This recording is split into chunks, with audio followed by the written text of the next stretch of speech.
welcome, universe, to another episode of Zoobox Live. Oh, the curve pops in right away. What up, Fractal? To Live and Die in LA review. You know, I actually would really love to revisit that movie. I'm a big fan of William Friedkin, so that definitely might happen, my friend.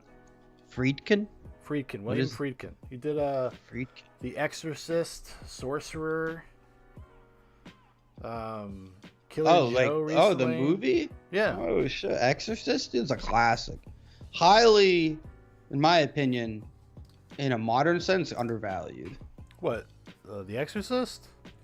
I think it is. I think you don't really see it on like people's top 10. Well, that's because most of those things, this is a generational gap because it's an older movie, and it's kind of like I don't know. It just doesn't appeal to the modern kind of sensibility of what is and isn't scary, you know, because it's more of a cerebral movie. It's really about faith, and so it's basically silence before it was silence. Yes, it's just like Silence, just like Martin Scorsese's Silence. I mean, basically. What up, Fractal? Yeah, it's today was inauguration day. Got a lot of honestly, stuff to cover. Covering the inauguration, we're going to be covering Trump's final day in office. I'm over these goddamn communists. Trump's a communist. They're all fucking communists. No, like honestly, dude, it's like talking about the biggest letdown. Not even Biden, just Trump not really throwing shit at the wall before he left at the deep state. I think he saved his own ass. I don't even know if it was about him. I think it was probably more to do with his kids. Like they were like, we're gonna probably go after your kid. Like they did to General Flynn. That's what they did. They were like, we're gonna go after your fucking kids next, dude. Like if you don't say you're guilty, or was it not plead guilty? What is it called? When you're in court and you're like, I am guilty. I don't know what it's called. Plead guilt? Is it plead? When you plead guilty? Yeah. Yeah. So like they didn't plead guilty or whatever, he had to plead guilty basically because they were threatening his son. But at the end of the day, like you guys have millions and millions of dollars to be able to fight this. You could get it to the Supreme Court more than your average person. Like you have the finances, I would imagine, or at least the wealth to be able to fight it. Yeah, but I mean, I guess you could make the argument that there's such a disdain for anything Trump among the establishment that they would throw the boot at him, or throw the book at him rather, drop the hammer. Well, that's the thing. It's like, okay, I mean, even Hitler got thrown in jail after he tried to start his revolution the first time. Now, I'm not trying to compare the two, but I'm saying, like, did a guy go to jail like for something he believed in? Nelson Mandela was in jail for 50 years or some shit. MLK went to jail for a couple, whatever, for protesting. It's like there has to be some sacrifice. Now listen, there is no doubt that Trump sacrificed a lot. You could argue just by how destroyed his personal, he's persona non grata in like the elite world right now. Yeah, his brand is dead. Sure. His brand is dead. He's not going to be able to go back and get a TV show or do whatever unless he does it himself.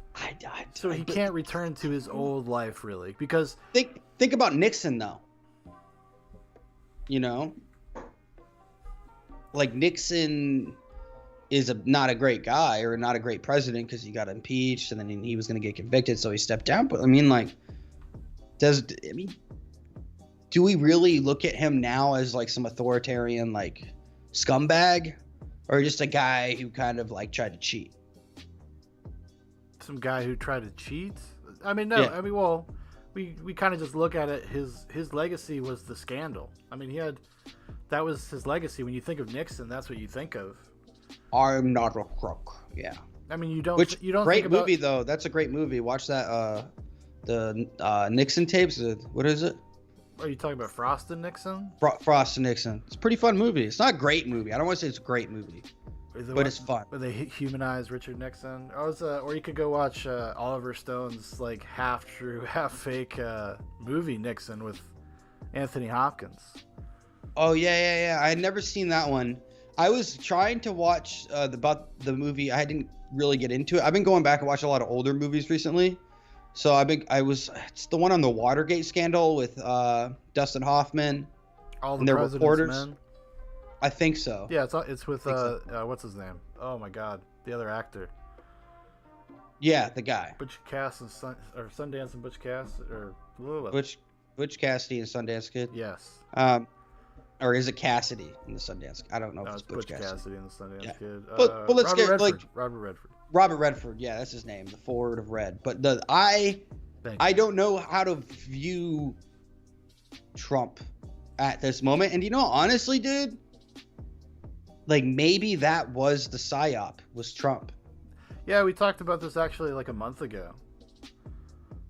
Prophet says Dan Trump was not some mastermind. He ran a 4-year grift and fucking blew it, and now he's trying to cover his ass with his toupee on the way out. He doesn't give a shit, and he sacrificed nothing. I think he sacrificed his like cultural capital, his social capital, but I don't think in with terms the of elites though. Yeah, in terms of his life, I don't think it's gonna make that huge of a difference.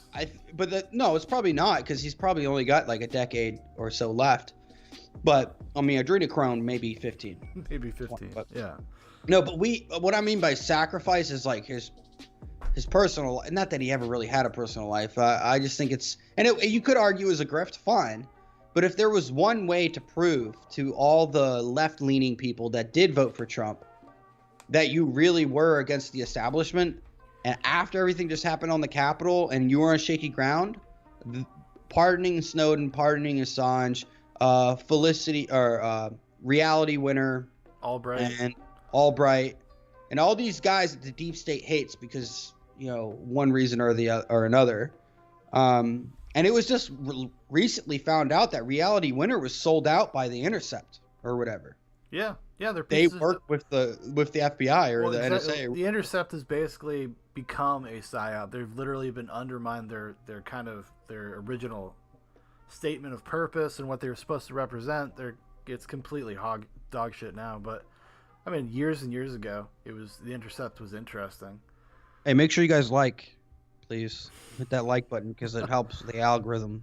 The likes and comments on the videos actually help a lot too. Maverick and Prophet are always good leaving a comment on the videos. That does help. Yeah, it does help. It does. It does. I mean, we're at 236 now. I think so. Yeah. But I mean, okay. Anyway, I think Trump is a failure objectively as far as what he could have left. Yeah, he could have left it. It's objective failure. He had an opportunity to leave on a note where he would have been remembered well, and now his legacy is going to be the Capitol.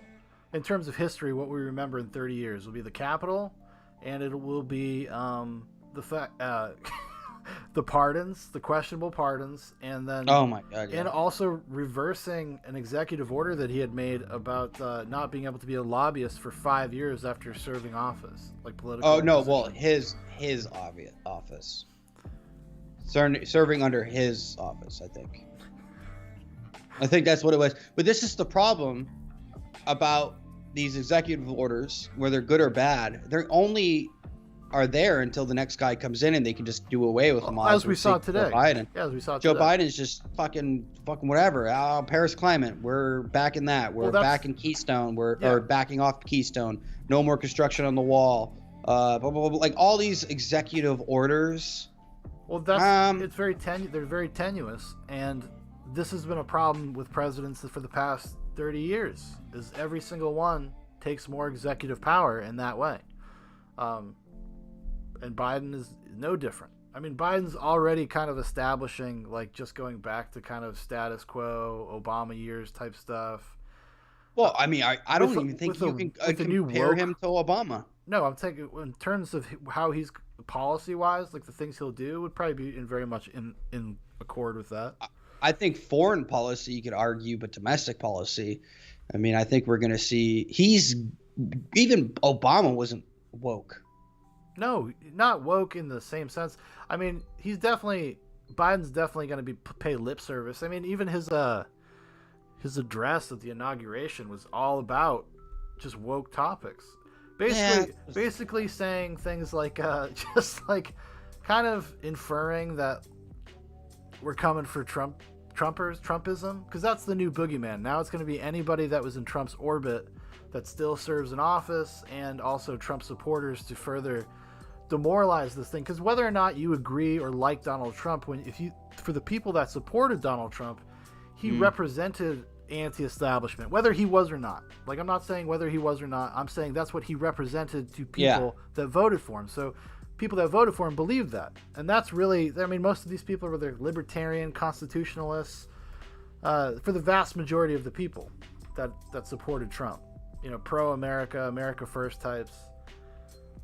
So it's not like, so when they take this broad brush, and that's kind of the pernicious, insidious thing about this Capitol, the thing that happened at the Capitol. I mean, this is just used. I mean, they're out there openly calling this thing like Pearl Harbor 2. Well, do you know how many people were there? Where? At the Capitol that day, or in DC.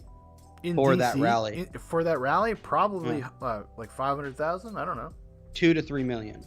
Okay, which is weird that is not talked about at all. 2 to 3, because my buddy lives in DC, and he lives fairly close to the Capitol. I mean, DC is not like that big of a place, but he was telling me, he's like, dude, you couldn't find parking for like 100 square, or not 100 square miles, whatever it was, like a very large. Like, you couldn't, everything was packed, like, in every street. And what people were doing is they were all going down there partying, and it was a bunch of single people and like hanging out, drinking and having a good time. Yeah. And most people didn't even know that had happened, because a lot of the cell service was surging. So like, people couldn't get cell service for a while. So people who didn't even really know what happened, they were just like out having fun and you know, making their voices heard. And now we know that the Capitol was a pre-planned event. It was pre-staged. It was all those QAnon people and these people like that are, I don't even want to call them conspiracy theorists, because they're not that. They are something else. Like, it's not even conspiracy theory at this point. You know what I mean? Well, it is. It's just an extreme version of it. It's like when you mix this esoteric, almost like religious aspect to a conspiracy theory. It's like if people that believed in Bigfoot thought like finding Bigfoot had to be done for God. You know? Yeah, well, or like the Heaven's Gate people or something. It's like something completely different.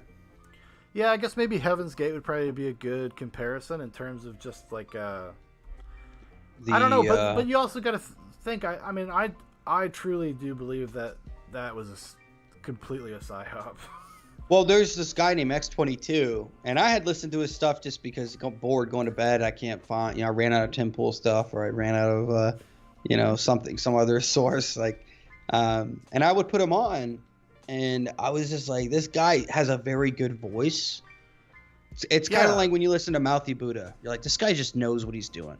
Yeah, because we've made the joke 1,000 times on you digitized for a second, Dan. You were changing your lizard skin. No, you're good. But we've made jokes. I have made a lot of jokes. Say, true patriots, dear true patriots. Yeah, that is hold X22. The line. That is X22, and his was more about like saving children and this. Yeah, and it's that. about the pedo deep state stuff, like the pedogate stuff. The craziest thing about this whole movement, though, especially the QAnon, it's, from what I see, it's mainly older, retired people, generally, like 30s to 50s, like somewhere in that range. Like maybe people who are retired, or people who just maybe have a lot of time, or a lot of middle-aged white women.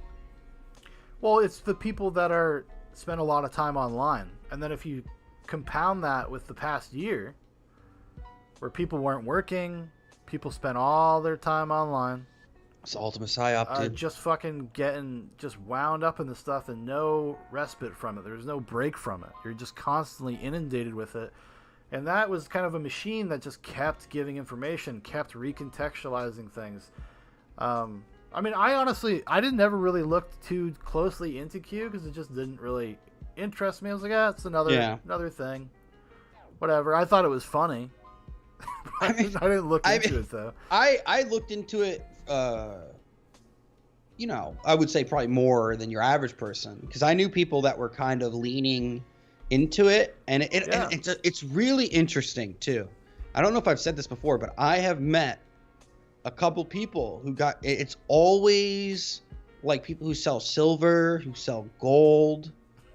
Like they have their little website. I'm dead serious. And they're like ultra woke Christian, not ultra woke, but ultra Christians. Yeah. And they're always talking about God, and they get like the silver stamped with like, Christ and everything. And they're selling silver, but they must be making a killing. Well, because that's like an avenue. It's almost like a fucking business prepper. move. It's almost like preppers too. Well, like those prepper people, like it's the same mindset. The gold and silver thing has been a thing forever. I mean, well, every single time, like in 2000, like after 2001, gold and silver was like being sold, like, or people were buying it in mass because they were afraid that, like a terrorist attack could happen again, and it could be even worse. And then you had 2008, people did it again. Now we're seeing with the current inflation of our money, and how they're trying to ban cryptocurrency. Like, it's going to get interesting, man. Well, they're going to try to control cryptocurrency. They're not going to ban it. They're just going to make it so there's official cryptocurrency and unofficial cryptocurrency. Because I don't know how you can actually ban it, because people can decide like if they want to use that or not. But as a standard, the bank will create a standard. It'll probably be Bitcoin. Yeah. And because they've already bought a ton of Bitcoin, they're already in the business of Bitcoin. A lot of large centralized banks. So. Yeah. I guess it's about time. No, but I think, but a lot of the Q stuff though, before we move on from it, I remember like it was like 6 or 7 months ago, probably because of lockdown. I like Facebook stalked my old boss, and I went back through his Facebook page for like the past couple of years, and posting Q stuff all the time. He's like, "Well, isn't this fucking interesting?" Posting screenshots from the Q boards. I'm like, see, like, so it did touch kind of like your average person. Okay, well, let's say that. So do you think that if Facebook does see something like that they should remove content? No, Dan, like, how many people? I'm just saying because like this. Listen, this is. I'm not advocating for that. No, I know you're not. Saying, I'm just saying, like, what's this concept that we take these gigantic, draconian measures based off of what like a small percentage of people do, because most Q people didn't go to the Capitol. If everybody that ever read a Q thing was radicalized, went to the Capitol, been a lot more people. I mean, seriously. I think I think the argument is, I think it's because we're still dealing with post World War II like mentality.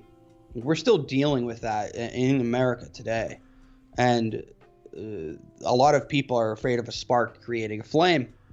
I think that's really what this is, because we're still dealing with that like mental perspective on what are they called, outsiders, like communists in the fucking 50s with the McCarthy era, blah blah blah. We talked about that last week. But it still has that residual effect, that World War II. And but it's more than just World War II. There's always been another. There's always been a boogeyman. There's always been something to galvanize and collectivize people to a common enemy. That in America, for most of its history, has always had that. We were like, you could suggest that the past 4 years, like, people are just not as invested in like kind of foreign affairs and stuff in a realistic way anymore. Because just like we had Russia became the boogeyman for a while. If you were on the left, if you were a progressive person, Russia was the boogeyman. Yeah, but that's a very modern thing. What is? The foreign enemy entity. Yeah, that's a very relevant, like, to World War One. Well, we're talking about the French and Indian Wars. I'm just saying that's really in the U.S. But if you were to look at just the way, like, the human psychology throughout the ages, it is not that weird, and it's something that nations have always done. They've always done things like that where they assign blame to this other so that they can kind of obfuscate their own responsibility. And America, like Germany and Jews. Well, technically, kind of, yeah. I mean, to a certain extent. Well, to a massive extent, I would say. Well, I would say that's what that was one of their main scapegoats for. Well, it was because especially, I mean, there was a boiling point when it came to when they had their entire economy crash and everything like that. I mean, there's, not to be overly broad here, but Jewish bankers had a big part in that, and it was easy to turn people against them when they can't afford to fucking eat. Like, it's just easy to do that. But I don't know. It's just not like I lost my train of thought. What were we talking about? Yeah, you did. Well, we were talking. I'm saying the post World War II, and like we were talking about Nazi Germany, and like how we've always had to have a common enemy, a common theme, or whatever. And now that we're losing American identity, I would call it. People do not consider themselves like American first in terms of like our national identity. So it's easy for people to fractionalize. So this time, like with the Trump stuff, you saw like literally like it was like on the left, you thought this was the other, this was the enemy. If you were on the right, you thought something else was the enemy. So left-leaning people, it was Trump and Trump voters.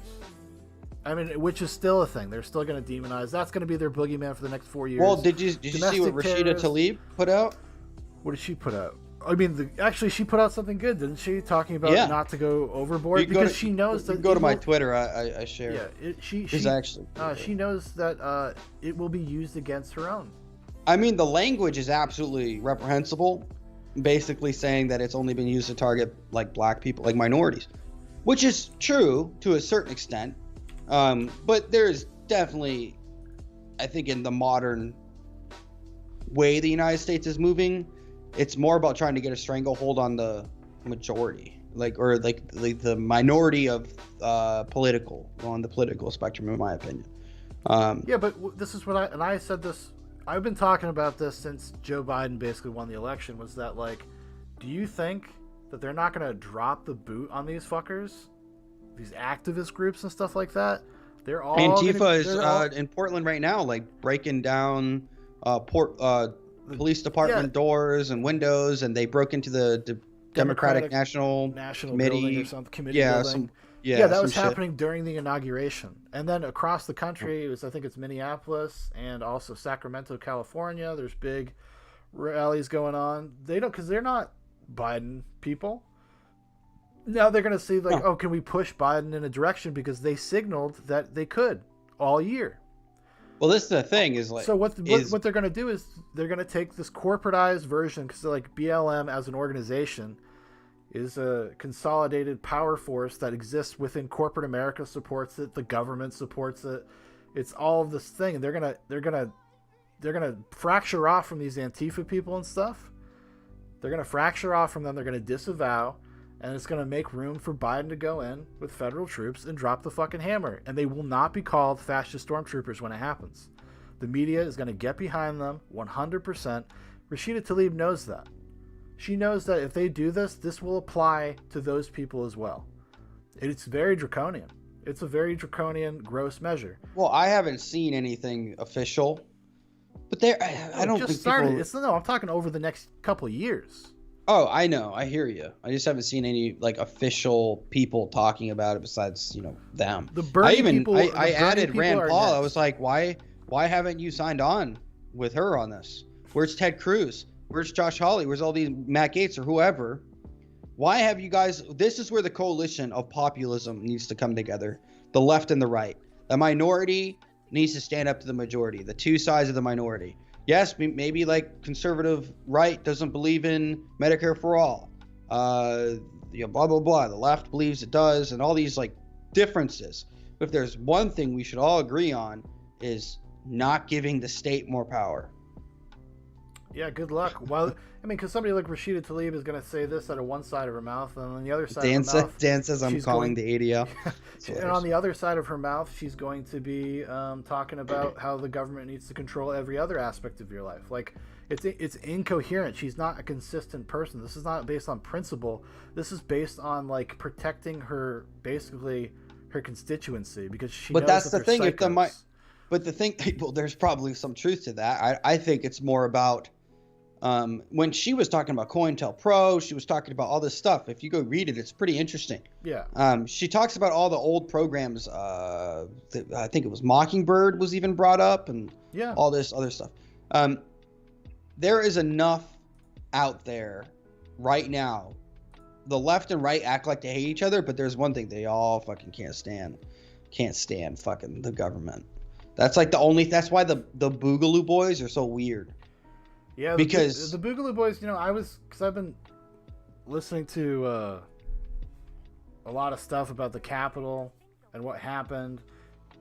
Listening to interviews with people that were there, people that were actually that one guy that got arrested that was on CNN.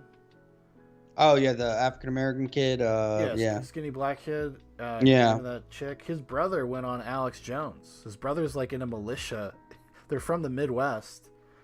And he said his brother went crazy and started hanging out with these really radical people. Got radicalized by like these older dudes. And this because he was a conservative apparently, allegedly before like 2 years ago. He voted for Trump. Like who did? I'm confused. The brother? No, the guy that went in. No, the guy that went in. Okay. Jaden X. We'll call him Jaden X because that was like his live stream name or whatever. Okay. And he's just a mentally unstable person. He's basically seems like he's a schizophrenic. I mean, he would post everything that he was doing on social media. There's a paper trail a mile long for this kid. He's probably going to go away for a long time. But or is he a plant, Sean? Well, there's this European news outlet has been following him and his brother for like the past 6 months. And the girl, the blonde woman that's in the video that says, "Are you going to delete this?" He says, yeah, I'll delete it. When they're talking about like, "Oh, we did it. We got people to do it." She's like a European reporter. Alex Jones actually asked the kid, he's just like, he's like, "Are you sure this is not like a handler? I mean, what do you know about these people? What do you know about these people?" Because there are, like, we've talked about this with Antifa and stuff. You have the high level people that are there to recruit, to do whatever, and then they get these fucking mentally unstable, not always low IQ, but usually mentally unstable people to go out and do their work for them while they all just sit back at home. So you have a bunch of fucking nuts out in the streets that are prone to violence, that have been radicalized in a certain direction, that have been told that their mission is righteous. And they oftentimes they have handlers. They have people they meet that come and talk to them about, like, what the mission is, what they're doing. Or like when that fucking the Governor Whitmer situation, the guy who was an FBI informant at one point. I know. So like, I know. I think. So but this is the and problem, also, but there was a connection to the Boogaloo Boys were also there because apparently there's all this stuff where these people, not necessarily left or right, not saying they're Antifa or whatever, but they were provocateurs trying to infiltrate militia groups, things like the Proud Boys. Okay. They were finding where they were doing their meetups, and they would just kind of show up and like try to get in. And I guess that was something that did happen that day, where there's probably maybe like 20 or 30 people that were there just to see if they could start something. Okay, but don't you think is that a bad? Okay, hold on. So what a bad thing? That people are agent provocateurs? That's a bad thing. Well, it's not necessarily designed. That's not what it. I'm not saying it's. I'm not agreeing with it, but you also have to look at the practical application of it. Like the way I think the government would view it, or these agent provocateurs, like these people that do work within the realm of the government. No, but they don't know that they're doing it on the behest of somebody else. They don't know that. No, I know, but these people are usually pushed by someone. There's like a pusher, right? That's like what I'm saying. They're handler. Right, the FBI agent. Okay, well, no, they could be FBI. They could be working for another government. They could be a spy. Sure, exactly. Okay. What I'm saying is, at least from the FBI's perspective, because they're the ones that deal with domestic. Like people think we don't have an organization that follows domestic terrorism. We do. It's called the FBI. That's what they do. The NSA. And the NSA, yeah, for sure. Crazy. What was that my point? Oh, my point is this: like they think by pushing somebody, and they get all the evidence that they're going to act on it, they will stop them. That's what they're supposed to do, right? Yeah. Because you would rather have this FBI agent push a guy and then get him before. Well, yeah, because you're making an appeal that they could control the situation. Is that what you're trying to say? That would be their argument. It's kind of like a hostage negotiator. But it is also a weird. It's a weird thing because it is also technically entrapment. So it's not technically entrapment. I mean, I think it's you could make a case, and maybe not legally. It's like maybe not by legal definition. I'm saying colloquially in my mind, like if you were trying to convince somebody to do something bad. No, they don't try to convince. They don't. They give options. Well, what do you? Well, so like, come on. So no, it goes like they're presented with an information, much like when you see these people being contacted by, like when they go into these adult chat rooms, right? And there's police in there. Hey, I'm a 14-year-old girl. That's not entrapment.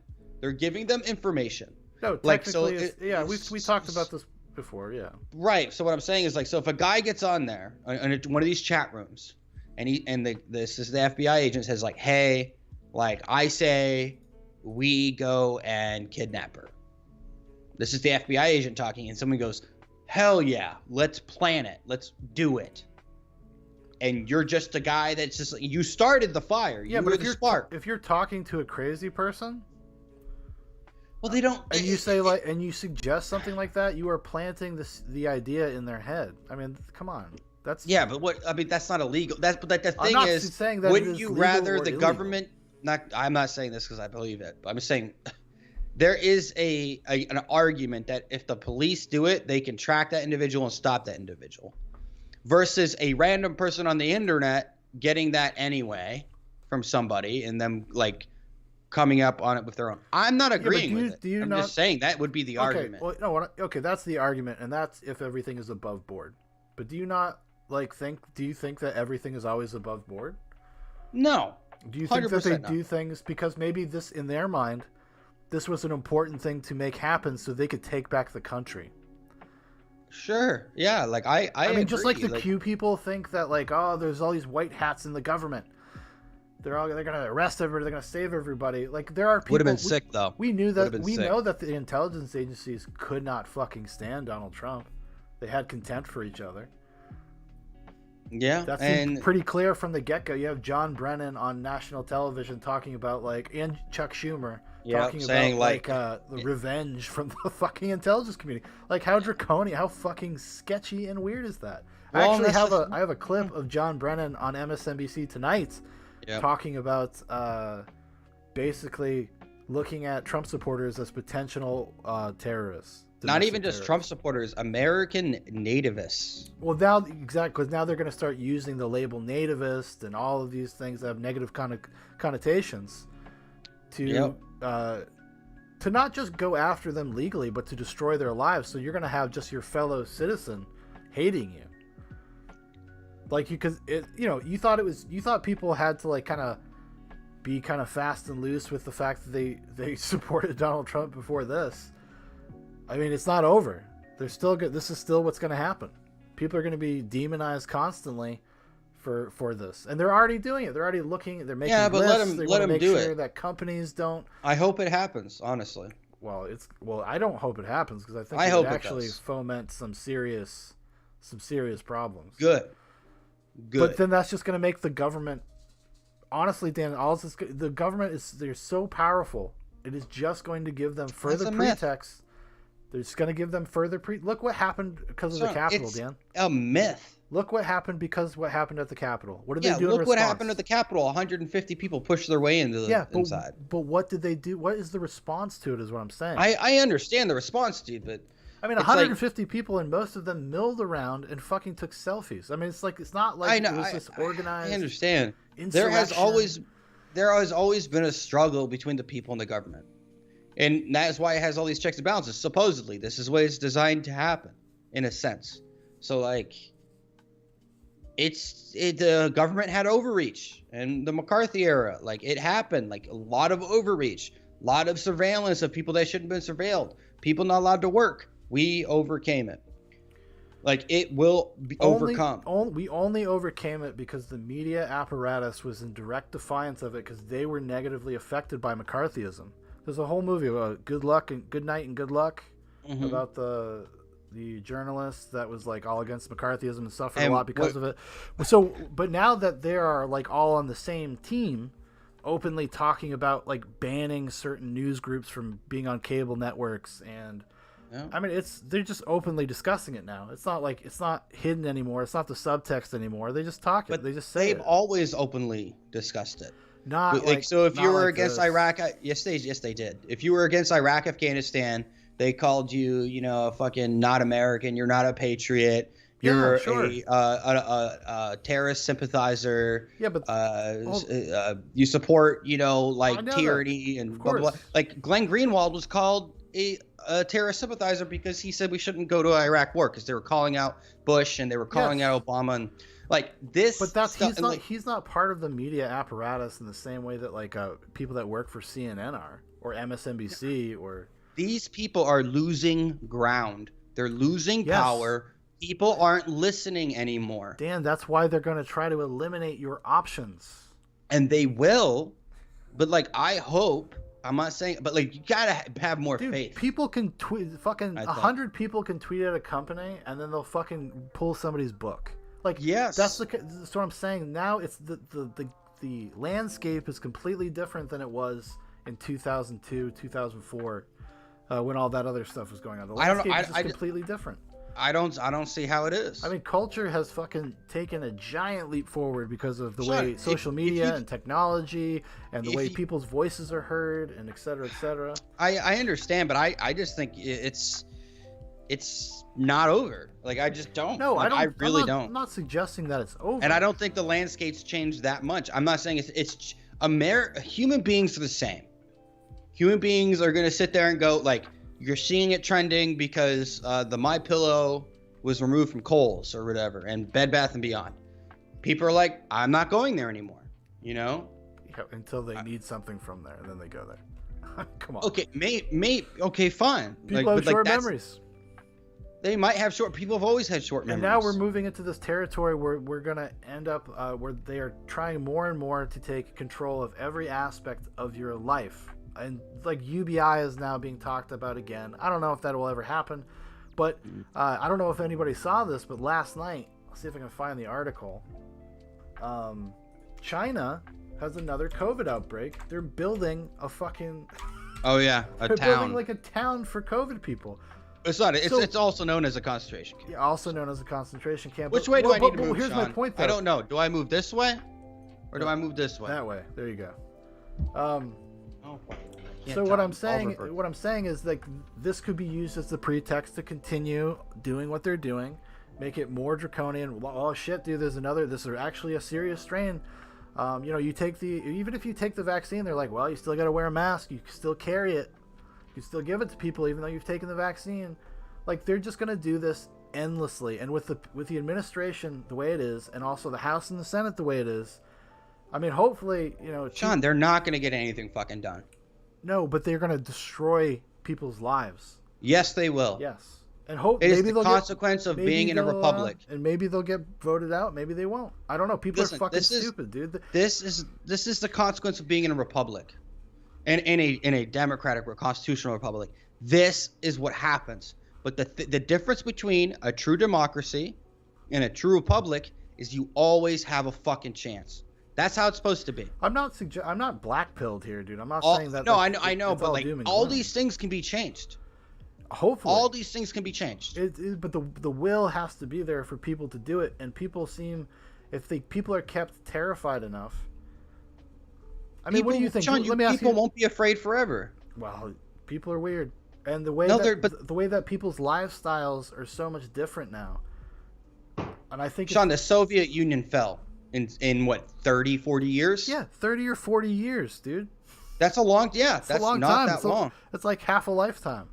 Dude, like, listen, man, like, the world is not, it's going to happen. Something's going to happen, good or bad, I don't know. But this is normal behavior for systems to go through, and every system will be tested. And with the inaugural address. But his am not afraid to speak up, and like if you get canceled or you get this, you get that. Like, dude, it's I don't know, man. It's like there will be an alternate reality or an alternate source for people to go to. I just feel like it will always be there. Well, until if right now, if people start building their own infrastructure like a parallel internet, then maybe. Yeah, look at Gab. Parallel internet providers, all that stuff. I think the Wild West of the internet's about to make a comeback. Well, I think they're. Yeah, I was listening to that too. They were talking about the decentralization. Yeah, and then it could there's actually a lot of stuff in the future. It could go back, yeah, because the internet is very nascent. I mean, it's only really been around for 30 years, and then in the public access to it for 20, 25. Mm-hmm. The internet, as we know, it's been around for 30 or 40 years, but like the internet's been around since the 60s, but. Well, right, the modern internet since like the late 90s, right? the 90s. I mean, they had like peer-to-peer, basically you call up each other on the phone type thing in the 80s. What the hell? I have actually a documentary about it. It's pretty interesting. I just don't have this like bad feeling. I just said like, because the thing is, we're getting all hyped up about a bunch of shit that might affect us, that might not. I don't know. At the end of the day, like if I gotta fucking put a bullet in my brain, well, that's what I gotta do. Well, hey man. I mean, honestly, like I'm not gonna fucking go live in some camp, dude. Like fuck it, dude. Like this is it. I'm not like, talking about living in a camp. I'm just saying. Like, no, but I'm just saying. But if like the world becomes such an like a horrible, like our country is crazy, like okay, like I have a solution. It's my final solution for me. And it is what it is. Like, if people don't want to do that and they want to live in that world, that's up to them too. But I will die as an American. Either way. Either way. It's happening. Right. I don't know, man. I mean, I'll be like Gigi Allen. I'll just keep saying that every year. Next year, man. Next year. I'm a lot like Gigi Allen, I don't know, man. I think it's just not as dark. The fucking left is just as feckless and disappointing as the right in their beliefs. They don't really believe in any of this crap. You're gonna tell me Nancy Pelosi and Chuck Schumer give two fucks about black people, about minorities? No, but they're old, and all they care about is staying where they're at for the next till they die. That's all they care about. I don't even think. No, I mean maybe. Yeah. I think it's just about solidity. No, it's way smaller than that. It's about being hailed by the media. It's about being invited to the Hollywood elite parties, and that's what it's about. Like that has nothing to do with like institutional power, in my opinion. I think it's more about just getting their dick sucked. Like that's more important to them. No, what's more important to them is maintaining status. But that's what status in like their circles. Whether people like to believe this or not, they're very powerful people. They are. But how? But like the thing is, only because we make them. And now they're in and people like Chuck Schumer and Nancy Pelosi are in this incestuous system where they just stay there forever. And that's because people don't vote them out. That's because we've become such tribalists. So well, I mean, somebody like Nancy Pelosi is voted in by her own fucking party, her own people. It's not like she gets to be Speaker of the House because they vote for her. And then they're that's what I'm saying. These people are feckless. They have no backbone. They have no spine. They have no real inclination. Like the most honest people, probably, even though this is not very honest in my opinion, but is AOC, Rashida Tlaib, Ilana Mar. Like at least they're honest about their progressive agenda and they're saying it out in the open. I disagree with everything they're saying, but they are more honest than 95% of the rest. So I say, you know what? Like the power that these people think they have, they don't. And that's what the day of the Capitol showed. People don't really have power. It's all imaginary. It's all just in their heads. The American people can stand up anytime they want. Sure. They can. And they're not going to. Well, you don't know that. Revolutions have happened. Like it's sure. It's just not. I don't know. I don't know if we're really set up to be able to effectively do something like that, and what Set it would, up? what What's it would, the what setup? it would require. It requires you have to have people that are willing to do it, that want to do it, and Yes. I don't know if it's there. But Take their homes, you starve them, you make their money worth nothing. You have an elitist class that can get away with, do whatever, like at the inauguration, since like I guess masks protect you from COVID now, right? That's what they're saying, because you can hug people, you can be close, you can do. Okay, granted, they were all probably tested, but now the CDC just changed their requirements. Did you know that to have a positive COVID test, you have to have 2 positive tests in a row now. yeah, because they're Just saying changed that today. they're not reliable, or there's something going on with like the amount of that they do. It just makes it so it's just Well, there's something like a crazy percentage that are probably false. Also, COVID deaths now, they're doing a review of deaths, because 8,000 people died today from COVID, according to the numbers. Yeah, and Biden was like, "Hey, isn't the flu a thing?" No, that's literally. I know. That is literally what they're doing right now. The CDC put out that they're conducting, because they're noticing now that no flu deaths are happening. No shit. Like, right? So, and I think something like 75 to 80,000 people die a year from the flu, or something like that. Might even be more, but I think it's relatively like 50 to 70, so somewhere in that range. And of course, they're gonna start saying, "Oh, well, actually, this COVID helped kill this person, but it was really the heart attack," or whatever.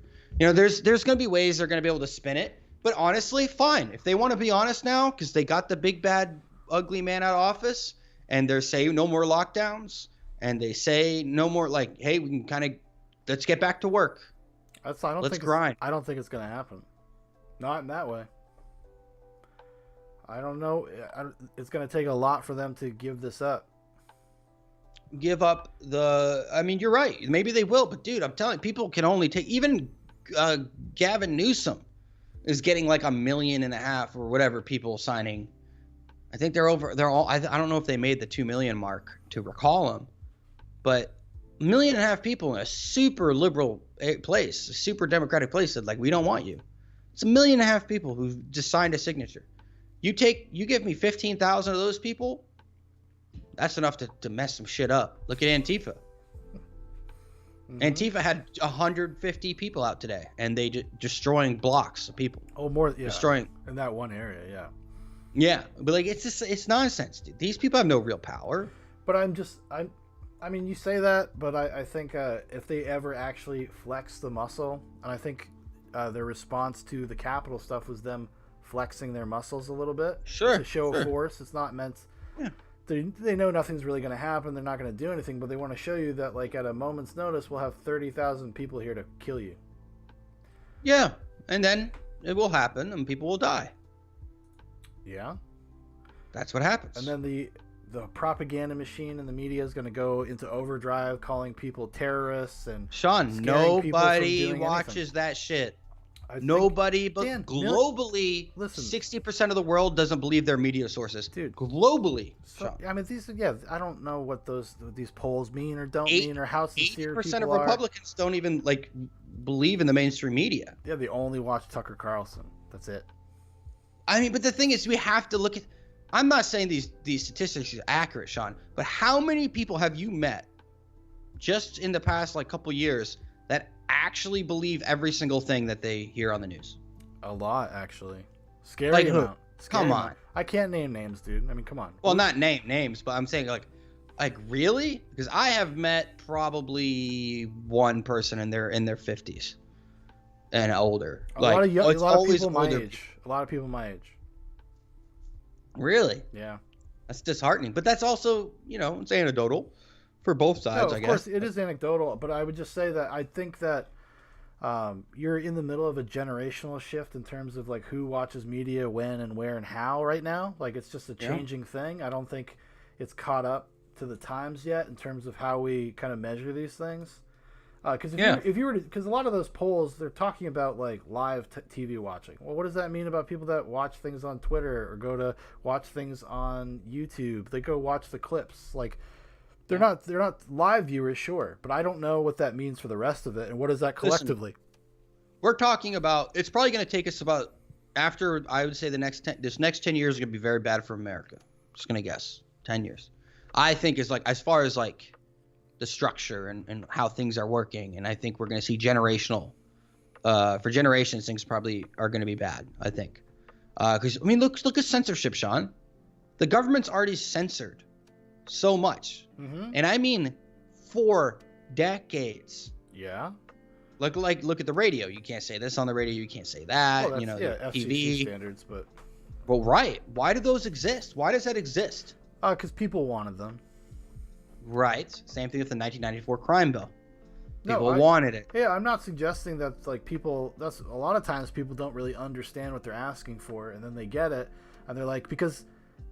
Well, don't tell me that people didn't understand what the 1994 crime bill was. No, they knew exactly. But they don't. People do not think when they think about these things. They don't think long term. They don't. Yeah, it's not generational. They don't think like, oh, this is going to be here forever. They don't think about that. They think Right. about what do we need right now.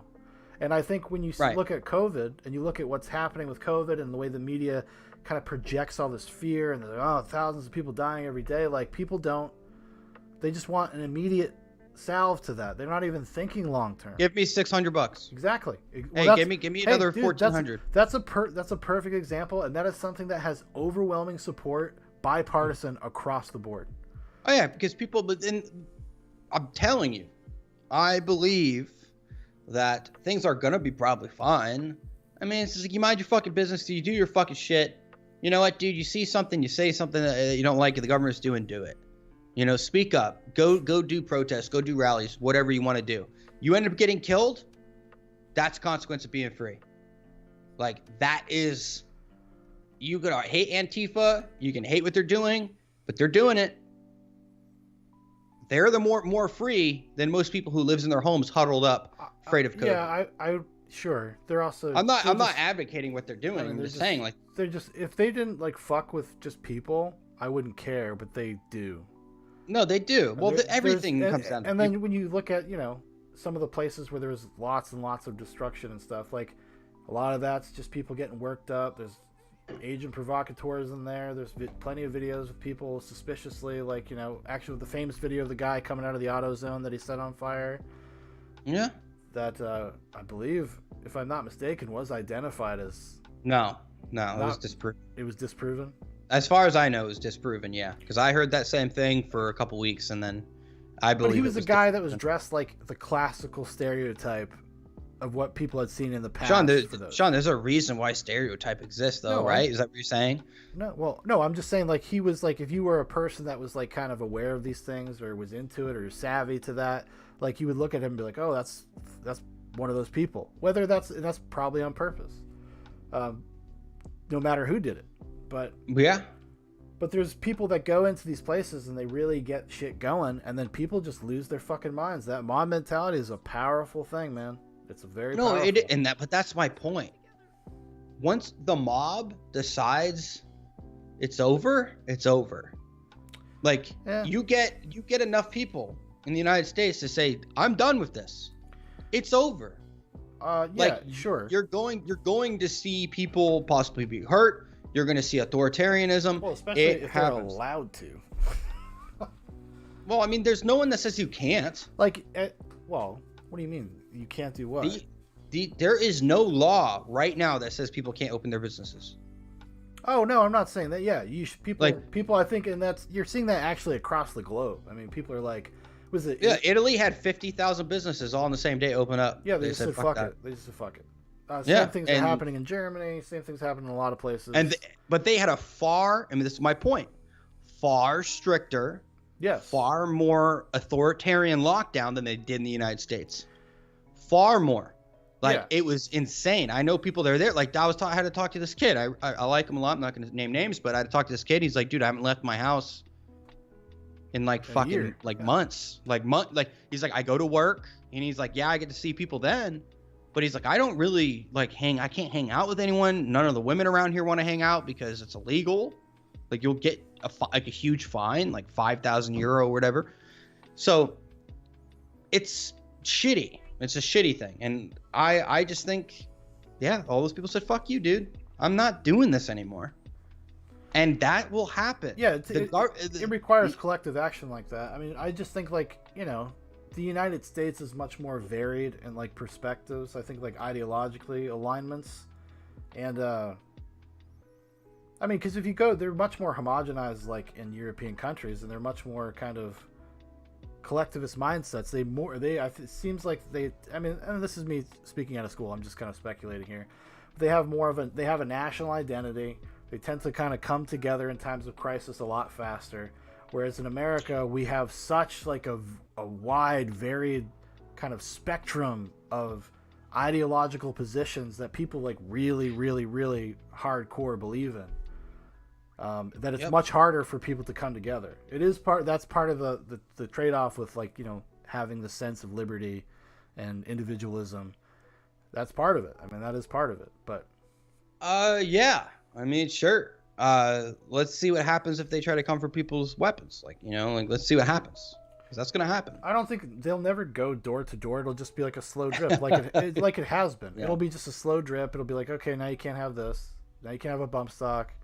Trump already did that. That's what I'm saying. Now you can't. Now you can't have magazines with more than 10 rounds in it. Well, but that's already. But that's not true. They can't do that. Now you can't sell rifles anymore.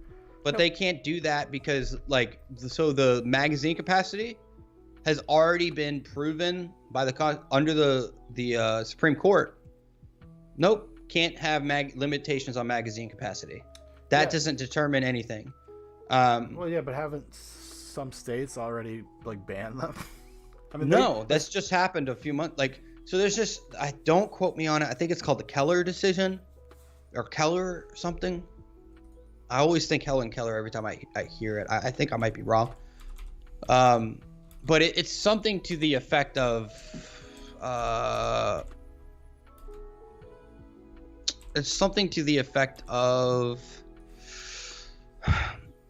that this is really, I guess they've all, like, Kavanaugh and all these new people and Barrett and everybody has kind of already talked about it and talked about what their views, like, we know what their views are in the Second Amendment. What people like Roberts, and we'll see how Barrett and Kavanaugh and who was the other one that he got? Gorsuch, yeah. Gorsuch or whatever. Like, we'll see how they do it. But dude, if they stack the Supreme Court, Republicans are going to win in 2022. They know that. They know that if they do something that radical, they're going to fucking do it. Like, they are going to get 2022. We'll get the House and Senate. They're not going to do that. Now, if you look at Biden, because he already said he's going to run again, because we know the media will just keep pushing him along. I think it would be that's when they would do it, the second term. It's always the second term when they can, like, really go balls to the wall. But if they lose the House and Senate and the Republicans hold it because people are sick and tired of this shit. Yeah, but you don't think that, like, most people have a very bad taste in their mouth about Republicans right now? No. You don't think Trump's base, you think they're all about Mitch McConnell and the cronies in there right now? No. All I hear from these independents and libertarians and they're done. Right wings, they're like, fuck these people, we're not voting for them anymore. Yeah, that's good. You get somebody else in there, or we're not voting. Right, that's good. Liz Cheney's already being primaried. Guy just got announced today. Yeah. And he's gonna win. You don't go after Donnie. But it's also Liz Cheney. I mean, she's not like some beloved cultural figure that's been there forever. Like Mitch McConnell's not loved, bro. Neither is Lindsey Graham. Like, people did that because they had there was no other contender, and they were just like, well, this is the choice we got, and yeah. It's a bad thing about politics. It is. But I'm telling you, they're done. This is their last 6 years. We'll see. If people remember, and if they actually, but then again, if they're doing the will of the people, I don't know. We'll see, dude. You saw how, McConnell tested out that leak about him voting to convict Trump, and it backfired. Why did when it backfire? people heard that, dude, 80 something percent of Republicans said that, like, no, we're done. Like, we won't vote for you if you do it. And then he did it again, allegedly, as has been reported about this about the Assange pardon. Yeah, that's never been. I mean, but Because dude, enough everyone's Republicans, listening, so there's I don't know. enough Republicans that would not want Assange pardoned, so that would flip them. They would flip them in the hearing, and they would convict just because. And if anything, Trump would have been a hero. Like, who cares if you get convicted? You can't run again. Like, it would have made him a legend. But you know, as the Batman saying, I say it all the time. Dark Knight. Sometimes, what is it? If you're the hero until you live long enough to become the villain, or some bullshit like that. Yes. So, it's just whatever. Like, I don't even care anymore. I literally, like, Twitter, boring as fuck now. There's no arguing. It's just basic, like, journalists yelling at each other mainly. Yeah. And that's it. So Twitter's done. Facebook, pretty much Xing that out of my life. I deleted the app. Like, I don't really. I didn't cancel my Facebook account because I still, I do have things on there that I want or want to be able to share things for, like, the podcast or for, like, the music and stuff. I still have like 1,000, 1,500 people I can reach. Yeah. Moving off of, like, WhatsApp and moving to, like, something like Signal. I think these are the things that people are going to have to start doing. And honestly, people, if there is one lesson that can be learned from what we're about to see through the prosecution of Trump supporters, keep your fucking shit private, bro. Just fucking don't, you don't need to be out there fucking creating sworn enemies over politics. Vote who the fuck you're going to vote for and fucking do what you got to do. Well, that's the issue, because I think a lot of people would much rather, because, it's always been kind of that saying, you don't talk about religion or politics with your family and friends because it's just too polarizing, too divisive. We've really gotten away from that kind of culture. Now it is like the culture is now to be in everybody's face all the time about everything you believe constantly. Like, I mean, it's very unhealthy because it just makes people's guards go up, and then you can't actually have a conversation. You gotta, like, those are times, like, to have those kind of conversations are like late at night after you're done talking, everybody's having a couple drinks, and then you just, like, comfortably move into things like that. But I don't know. Hey, That's dude, just me. it is what it is, It is what it is, man. I think there's I just want you, if you guys want to see how my hilarious picture, I want this posted. I want you guys to see this shit. You guys got to see this shit, man. I just sent it to your Twitter. Jesus, Sean. I forgot to turn off the sound. Jeez. Like, I'm Alert. professional. I have a message. Alert. Very important man. Yeah. No, I think this shit is probably the funniest picture. I got my ID. That's mugshot. I literally look like a serial killer. Hair is on point. It's pretty good. A little fluffy in the back, but I have fluffy hair. I finally found a good routine, as you can tell. So this is when Dan showed this to me. I said, "Oh, this is the thumbnail for that true crime Netflix series when you snap." This will be the thumbnail that'll be on, like, when you're looking for the next thing to watch. It's gonna be this. I was literally going, I look fuck. like Nicolas Cage from Con Air. That's like, Sure. Once I get super ripped, dude, he's so ripped in that fucking movie, man. You're being That dude is fucking shredded. Yeah, in Con Air, yeah, dude. You don't fuck around with him. No, that guy's serious, What's man. his name in that movie? Bo? No, something like that. Worse, and he's from Alabama, and I'm like, hell yeah. Then he talks, and I'm like, shut the fuck up, dude. Like, look at this. I love Con Air. It's so stupid. Dude, it's so entertaining. bad. I literally look like, when I saw this picture, when they handed it to me, I was like, yes. That's like exactly what I wanted. This is This good is, for like, the memes. perfect. Well, you can't tell that I'm, like, balding, like, barely at all, so that's good. Yeah. And also, just, like, it doesn't even look real. Like, it just doesn't look fucking real. I die every time. I was sitting there. Oh, anyway, but, I can't wait to get pulled over. Is this you, sir? Yes. Hell yeah. It is. Hell yeah. It's totally me. Oh, we gotta, I don't know about you. Are you done with politics, or do you want to move on? Yeah, we can move on if you want. If you're done talking Just saying. politics, Listen. what else? Well, I mean, if you are. I got fun thing happened today. Okay. So my little brother, he's also on the Ryan. He's on here too. he got me Hitman 3. Oh, right? that's right. Yeah, yeah. It's fucking awesome. Hitman It's rules, hilarious. I never had played a Hitman before, and we sat there and we played the entire game through with each other, every mission. We just sat there on a party and just played. Dude. Today? Yeah. Oh, yeah, nice, nice. Yeah, we were just like sitting there. Well, and the cool thing about that though is like you can go back into those levels and they have different objectives. Well, it's not even just objectives. There's so many different ways to kill them, and like to like you can replan. So like you can like bring different tools with you. Yeah, go to it from a different starting point. You unlock different starting points. Yeah, dude, super fun, super cool. Grab some footage. I can't like the Hitman 2. Like I guess you have to download. There's some like weird thing with there's an update coming out. I guess like because I downloaded Hitman 2, but now they won't let me play it because they said I need to spend $60 or whatever, like to get the expansion. And I'm like, I think the reason why if you can't play it is because you have to make me the primary on your PlayStation. I think. Probably some bullshit, whatever. Like the thing we had with the PS4s. Yeah. Games. It's well, I mean, I'm on there. That's how I got it. Yeah, you can get on there, but you couldn't play it on your account at all. I mean, I can play Hitman 2. Yeah. It's just it's not connecting the like. Oh, it's saying you don't. If you have Hitman, it's saying you can't connect it. Like you don't have a license to it. Yeah. Yeah.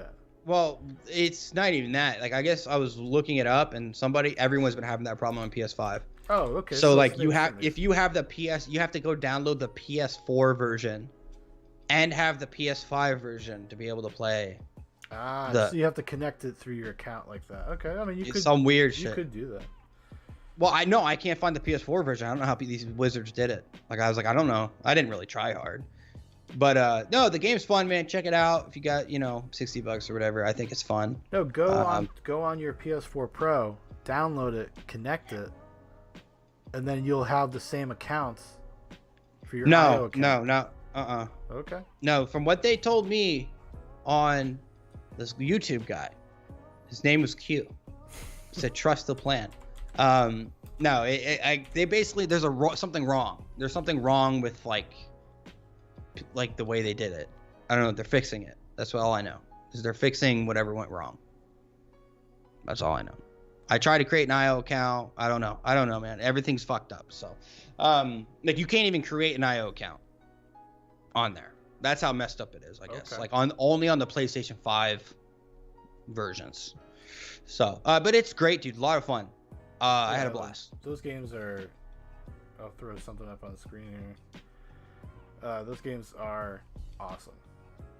I have never played one before. It was. Well, I grew up playing them because back in the day, playing it for like. Have they always been this goofy and fun? They've always been like this. Yes, but these new ones, this trilogy that they've made, are by and far the best ones. Like Hitman started off as something like this, and then it kind of lost its way for a while. They didn't know really what to do. It went with the super franchise. serial. Yeah. It went like too linear at some points, and then with the new one, they just kind of figured out the formula, and just busted it wide open. And it's fucking so awesome. Like it's pretty cool how you can just redo the levels over, and you can find different ways to do it, and it's exciting. It's exciting. Dude, it's fun to watch the speedruns. I didn't even. Oh yeah. I watched a couple. Dude did it in 3 minutes, like one of the hardest ones. It was like insane. Oh, did you play Hitman 2? No, like I said, I've never played a Hitman until I played Hitman 3. Oh, okay. All right, because there's a level in Hitman 2 where you're at like a Formula 1 thing, and you have to sabotage the racer's vehicle because that's one of your targets. And this person, like the game is so varied.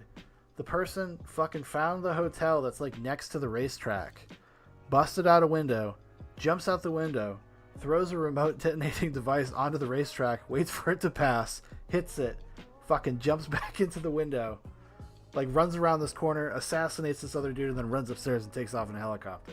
And he did it in like 46 seconds. It was That's fucking so awesome. insane. Because when I did it, I actually had to go like get a pit crew disguise. I had to go find the stuff. I had to go like loosen the wheel. Yeah, it's awesome. Man. I got ranked out of 500 on one of the missions. I was pretty happy. 475. got 3 stars. Everything else was 1 star or nothing. Like I didn't even, like, I literally, there was one mission where I was like negative 100 and something thousand because I just said, fuck it, I'm killing everybody. Like I just started shooting everybody I could. Like I just like walking up, like just dropping people. But it's a fun game, man. I really enjoyed it. It's just, I actually get, because I didn't like puss out like I normally do. I kept it on professional the entire game. Like, so I didn't do master or whatever, but I kept it on professional, and I had a blast. Like, it was actually challenging. It was not obscenely challenging, but it was fun. It really was. I had a great time. Oh, it does have a good challenge. I don't know how. Oh, you said you played all the main missions? Yeah, I played every main mission, but see, the bullshit is you can't play any of the extra stuff unless you have the deluxe pass or the pass, and that's like $60. They already have it. Content locked off. Yeah, on launch like you day? can't do sniper games What? or anything. Yeah, like you have to have the pass or whatever. And I'm not about to spend. Well, see, fucking that's $50 for on me. that. Like, I always buy them. I made a joke on Twitter. I was like, I'm excited for Hitman 3 because that means Hitman 2 will be dirt cheap, and then I can finally play Hitman 2. Because what I did with the first one as well, I just bought the gold edition for like $15, and then Hitman 2 is on sale for like $15. So it's just like, there we go. Well, I guess I'm gonna play Hitman 2. And then you texted me that Ryan had gotten us Hitman 3, and I was like, shit, dude, be able to fucking just roll right into it. Roll right into it. It's definitely a good time killer if you just want to like get like an hour. Like, cause I think on average mine was about an hour per mission. Probably 50 minutes to an hour. Ryan took way longer. Ryan took an hour and 40 minutes on one mission. Jesus Christ. Yeah, but Ryan did it like the right way. I usually go like 30 minutes. Oh no, dude. There's this one with the vineyard. That's probably my favorite one. I had this awesome moment where this guy I have to kill my target. Like I just waited for his routine. I figured out his routine a little bit. I found out that he walked down a hallway with a guard right next to a stairwell that was like the exit to the building. You dropped them both. And I just so happened to have like this propulsive shit in a bottle that I could just throw and it would blow up.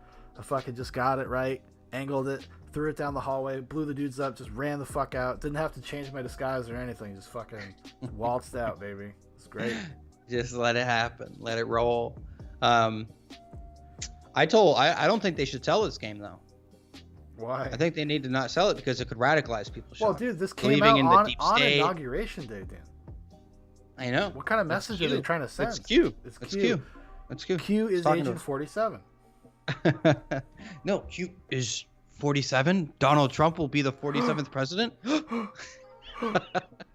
Would you become the 47th president? You would. I was just gonna ask you that. I don't know. No, you would. I you guess definitely you'd have would. to, right? Because you can't be the 45th twice. You're 46 minus 1. Yeah, 46 minus 2. 47 minus 2. 47 minus 2. That's what it would be. No, but I think you'd become the 47th. That would be fucking hilarious. It would be. But yeah, I recommend people check it out, man. That's what I'm saying, though. If you wait for a sale. Honestly, you could get any of them, and it's fun. Like any of the newer ones, any of the 3 most recent ones. And well, I haven't played 3, but I assume that it's good. Everybody's been saying good things about it. But they're good. They're great, and they're on par. Like it's the same engine, pretty much. I mean, I'm not gonna say like the graphics are amazing and Hitman 3 or whatever. I'm excited for their next project. The studio, they got the license for James Bond, so they're making a James Bond game. Oh yeah, and then Indiana Jones being made by Bethesda and Machine Games. Somebody else. People did Wolfenstein. Yeah. It's gonna be crap. I just don't, dude. I don't believe in these. Like they're just as foolish. Like after Cyberpunk. I don't know why I do this myself every time. I think Cyberpunk is I pre-order a game. It's like this wild storm of all these things that fell apart. It's not even wild, Sean. They blatantly lied. Well, everybody does that. Like that's the thing. Like when you watch a demo for a game that's not coming out for 4 years, like it's not what. You're not looking at the game. Like you're just not. No, but they said they were. That's the lie. I don't. Well, lie, no, dude. They said this is what they were trying to achieve or something. The guy actually explained it. Yeah, he explained it my ass, Sean. That's a lie. They said it was gameplay footage. That's what they said. Gameplay. That's what it was. and it's on like racked up super duper PC. Sure. You know, like it's all bullshit, dude. And how they coordinated like only letting people play on PC. You know, they had to have like their specs checked and shit. Like it was a lot of shady shit. Listen. They have dropped 50% in their stock value. 50%. Yeah, the game's already on sale for $35. Just came out. This is as bad as Bethesda 76 or Fallout 76. Well, yeah, whatever. You know yeah, what it's I mean? probably comparable to that launch. It's up there. And listen, I don't even hate the game. No, I have fun. I enjoy it. I But wish I it, hate I wish playing a it game was, where it shuts off every fucking hour. Like, I do wish it was more polished and more impressive in the way, like you said, that they sold it. Like, I do wish it was that. GTA 6 AI is 10 times better than that shit. 10 times, 100 times better. 5. Well, Or even 5. like Hitman. Like, I was playing Hitman 2, and I was like thinking about how alive everything feels and all the people and all this stuff, and you're like, man, like Cyberpunk doesn't even have like a tenth of this kind of not even vibrance, you know? Dude, when you're walking by a guy and he's like, "Hey, nice suit, man. You're looking good today." You're like, "Damn, dude, thanks." Like, you know, like made me feel welcomed in the way. It's those small things. And listen, it is what it is. They still made one of my favorite games of all time, The Witcher. So yeah, Witcher 3 is up there for me. I just, it's fucking. I'm over it, dude. Like, I don't even want a game. Like, honestly, Hitman 3 made me feel pretty good, but I haven't won a game since I've been like game depressed. Honestly. Yeah, I do the same. I go through like peaks and valleys. Sometimes I'll be really into gaming. I want to play a lot of games, and then I'll go like 6 months not really wanting to.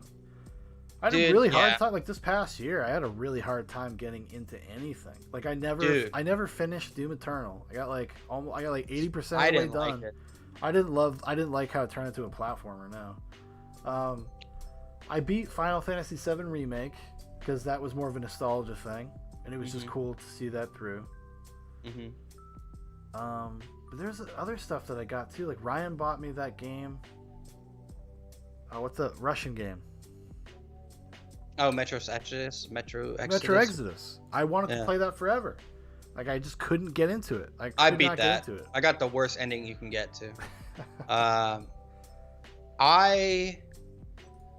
I don't know. I haven't really found a game. Assassin's Creed was blah. Like there is so many middle of the road games, dude. It sucks. Yeah, Valhalla was just kind of like whatever. Middle of the fucker. It was too much. It was like the way best. I think I've said this, bloated, boring, and endless. Like it just. I mean, and it also could be my fault because I had played Odyssey like maybe a month before that, and I beat it. Oh yeah, but Odyssey might have been better. Odyssey might have been better in my opinion. I think it could. I think it might have. Even the story, like, it's a little bit more interesting.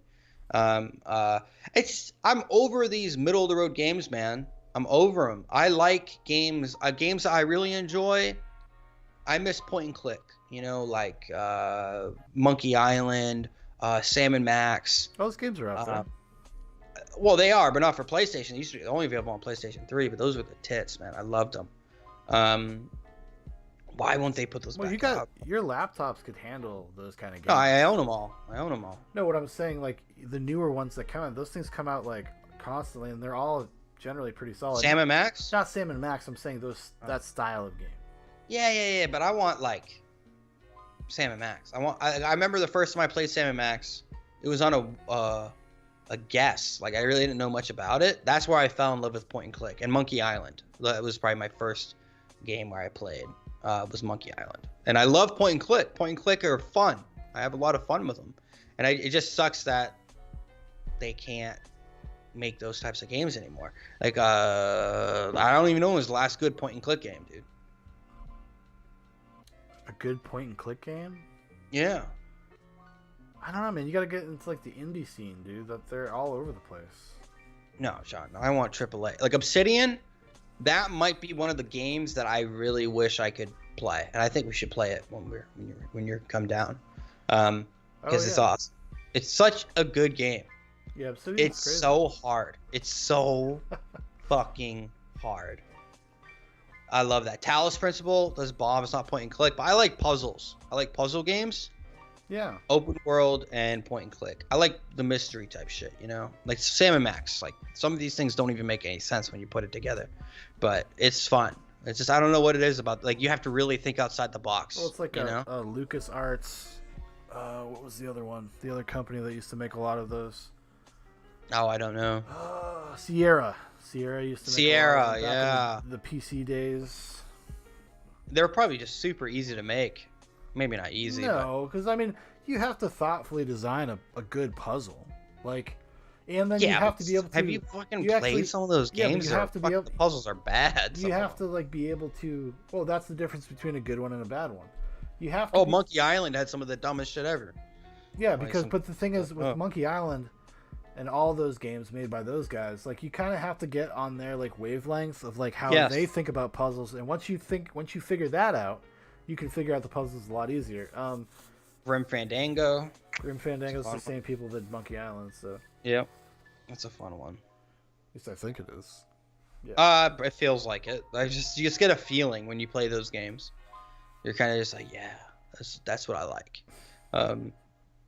I don't know. It's just, those are the type I like those simple games. You know, open world games used to be my jam. Kind of like getting over them now. But they're kind of exhausting.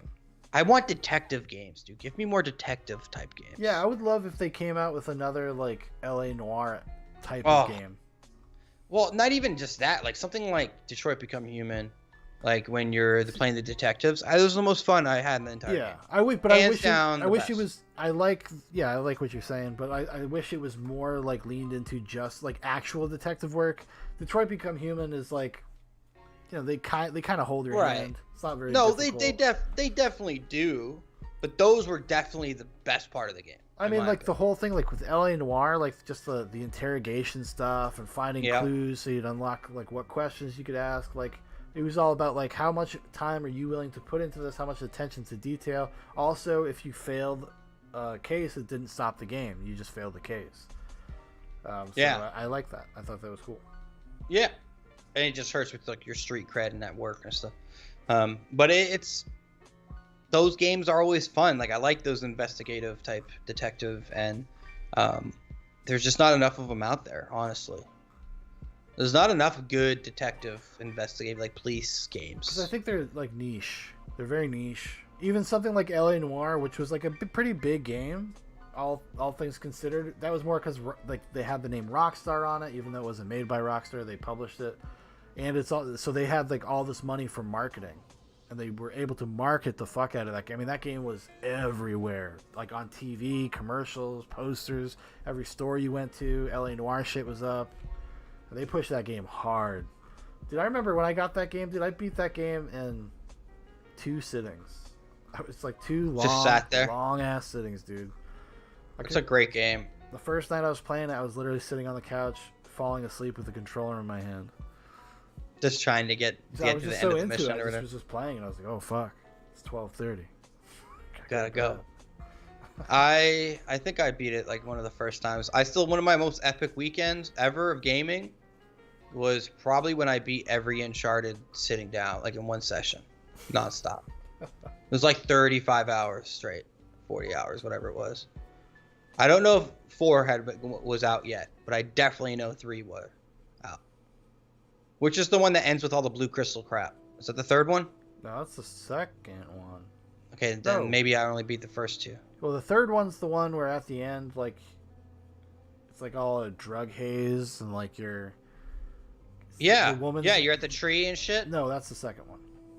Okay, maybe I only beat 2 then. I beat 2 in a row. Maybe 3. I definitely know the first 2 were out. I can't remember how the third one ends, but whatever. Whatever. You and Sully, you fly away off into the sunset. Because that was supposed to be the last one. They gotta Technically, come back I think one so. more. Then they ended up doing one more, which was a better Well- game, but I tried playing it recently. It's fine. It's just typical story, man. In the Indiana Jones game, I better not be a ripoff, and it better not, dude. I don't know. I've really contemplated selling my PlayStation 5, just getting rid of it, being like, dude, like this is all bullshit, man. They're all fucking garbage, man. All of them. yeah. No honesty, no integrity. None. Trump, no integrity. None. Sidney I would Powell- not vote Sidney for Trump Powell- again. Sidney Powell put a note here. January 16th.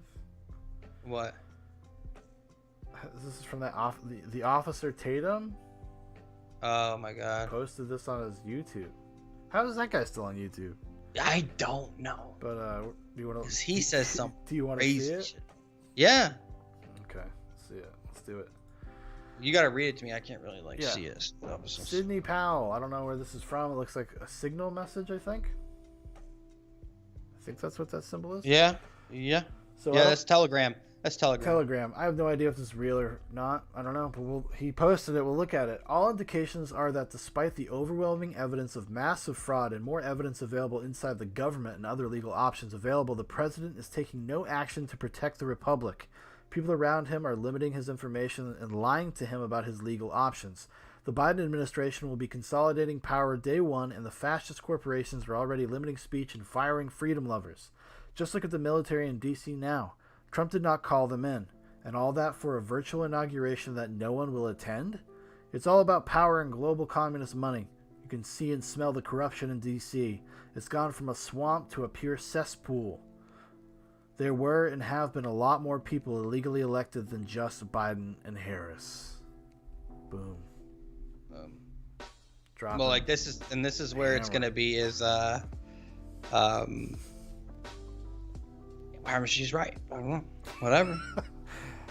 Well, this is The another thing thing going, is, like- it's another thing going What? forward in terms of like people collectively coming together. Like people really, you know, they're more now than ever. People have a complete distrust in the system. I mean, there was a segment of society that I was part of, especially before Trump became president, where I was just like, "Oh, this shit's all rigged. Why even care? It's like it's a fucking game. Like this is so stupid." It all just felt so disingenuous, and you felt like pre-planned and pre-packaged. And that's what you got this year. Yeah. And that's how this That's what year it felt kind of like. felt like, yeah. Especially in all the weirdness with COVID and how that made everything work. Definitely added. Well, to it's but- not even. Just listen, dude. Was it rigged? I'm not gonna say it was rigged, but there was definitely actors that were trying to give an edge to a certain side. There were people who were trying to get an edge. There's no doubt in my mind that people were playing to win. That's all I'm like. People were playing to win, and it wasn't the conservatives. No, It wasn't but the the conservatives always bend the knee. It's only a matter of time. They always do. And it used to be the left wing for decades that did the same thing. So yeah, it's just gonna happen. These people, like, it's Ted Cruz is taking a huge credibility hit. Like, people are done. Like, they're done with these types of people, I think, for at least the time being. Let's see how the culture war continues in the next couple years. But I'm gonna tell you right now, The culture was like, lost. if you stopped listening to stop being on social media, and you stopped watching the news, probably live a really happy life. Oh, 100%. And then the day Well, and then the day they came to take your gun, or they did this or that, and you'd be like, no. And then they put you in the gulag or wherever, and then that's life. But like, I don't know. I'm not saying to unplug, but it's also good to take a break. That's what I mean. I just don't care. Anything I look at, I don't care. I didn't even watch the inauguration, really. I was like, dude, I don't care. No, I didn't really watch a ton of it. I'm done. I'm done playing a part in the.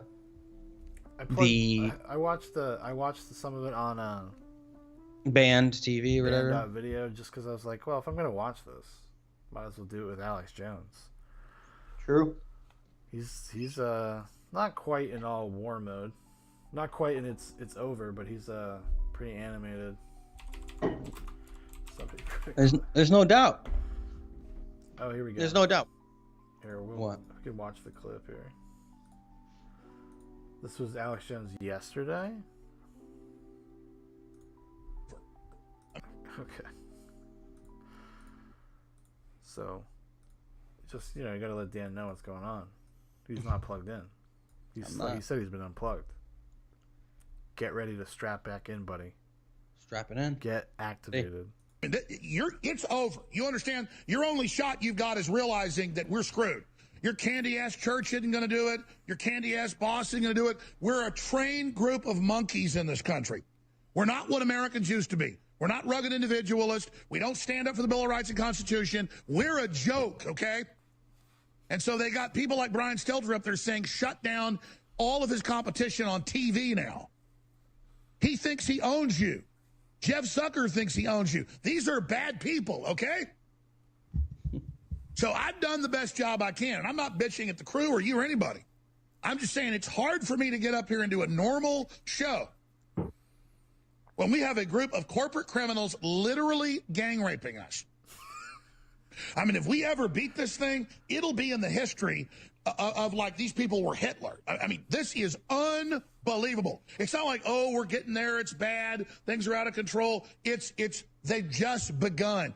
They're going to take your pension funds. They're going to bankrupt. They're going to cut the power off, the oil off. They're going to open the borders. It's over, man. It's over. It's all gone. It's all over. They're going to activate the Boogaloos, FBI, ADL, terror forces. They're going to start blowing everything up. Then they're going to come arrest all the patriots. The idiots will cheer it. Then they're going to shut your power off. They want you starving in the street. They want to rape your wife. They're Bolsheviks. They're Jacobins.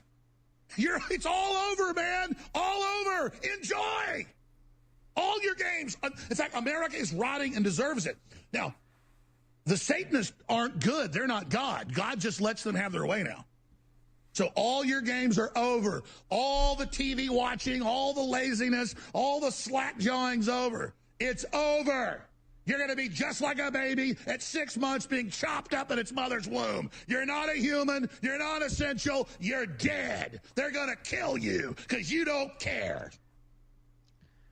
Also, go to my male vitality supplements. You can buy them here. Let's talk. Now more than ever, we need to be strong. Well, no, this is what I'm like. Hey, like that's what he does, man. That's just shtick. That's what he does. He does that about everything, and maybe he's right. He's right about a lot of shit. It's gonna happen, dude. I guess. Like, okay, well, they have consolidated power. They have the media, the internet, and everything on their side. Yeah, they do. They do. And when they come for us, when they come for people, it could happen. But he was saying the same shit in 2002, 2003. And he wasn't wrong, Dan. It just happens in slow motion, dog. Yeah, I know, and like, but he was wrong too, in a lot of ways. What was he wrong about? How dare you? Well, people say like the police state stuff. Yeah, like for sure. He isn't wrong. He wasn't wrong about any of that stuff. Yes, he was. In a way, he was. About what? Well, because everybody knows during great times of distress or this happens. Like this is the type of stuff that happens. The police state stuff. He just advocated against the militarization of domestic police forces, and he would call it out. He could, he would find get a hold of the training videos and stuff where they were saying weird things, radicalizing police to be actually against the populace in a more aggressive way.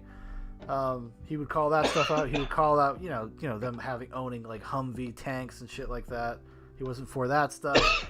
But he was talking about the prison program and the NSA spying. I mean, he talked about that shit in the early 2000s. Oh, yeah. Oh, well, he would go to the NSA. There's a famous video. It used to be on YouTube back in the day of him going up to the NSA, like screaming at them. This is before Snowden.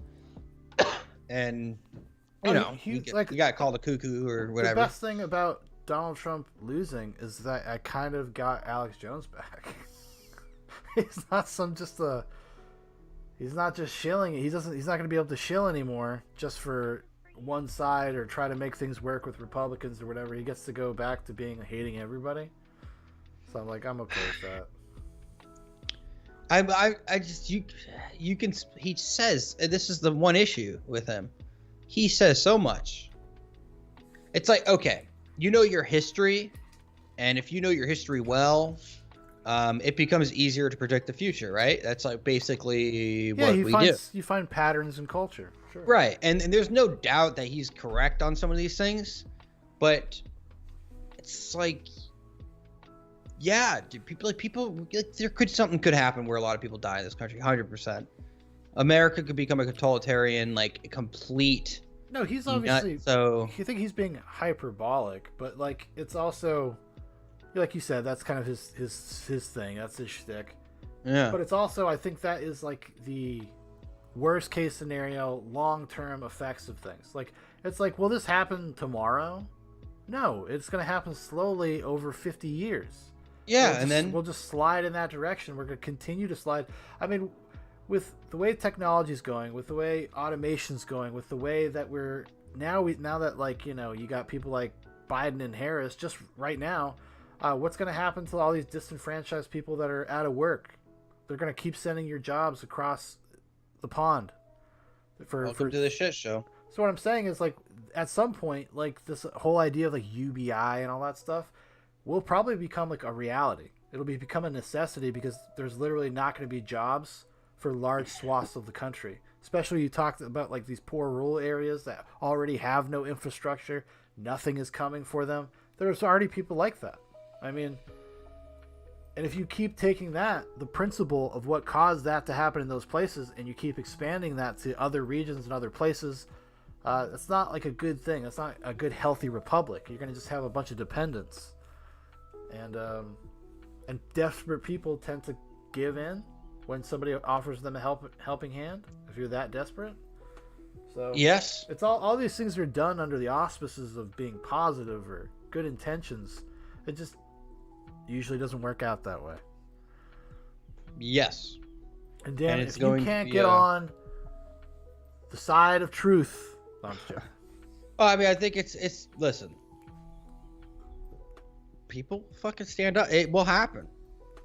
Like, it just will happen. It may be a small number, but it may be a large number. We don't know. I'm gonna tell you right now, dude. It may be slow, but there is so many guns in this United States, dude. There is no way. You just had hardcore Democrat buddy I know, hated guns. I don't know. Let me rephrase that. My friend knows. Let me rephrase that. I did meet him, but I don't know him like that, you know. So I don't want to say I know him. But this dude, hardcore Democrat, hated Trump, like couldn't stand him. What did they do when the pandemic happened? And when the riots started happening, they went about it. They were like, I need to know exactly what to get. How many rounds do I need? Sure, yeah. You know, what do you recommend? Even Joe Rogan, people who live in like liberal Hollywood, I'm telling you, that woke a lot of people up. One of the worst things that happened to the quote unquote establishment, you can't fucking hide it anymore. You can't censor every video of people getting their lives destroyed, their businesses burned down. Kenosha, Wisconsin, like a reporter standing in front of a television saying, yeah, it's fine, everything's good, mostly peaceful, whatever. Dangerous.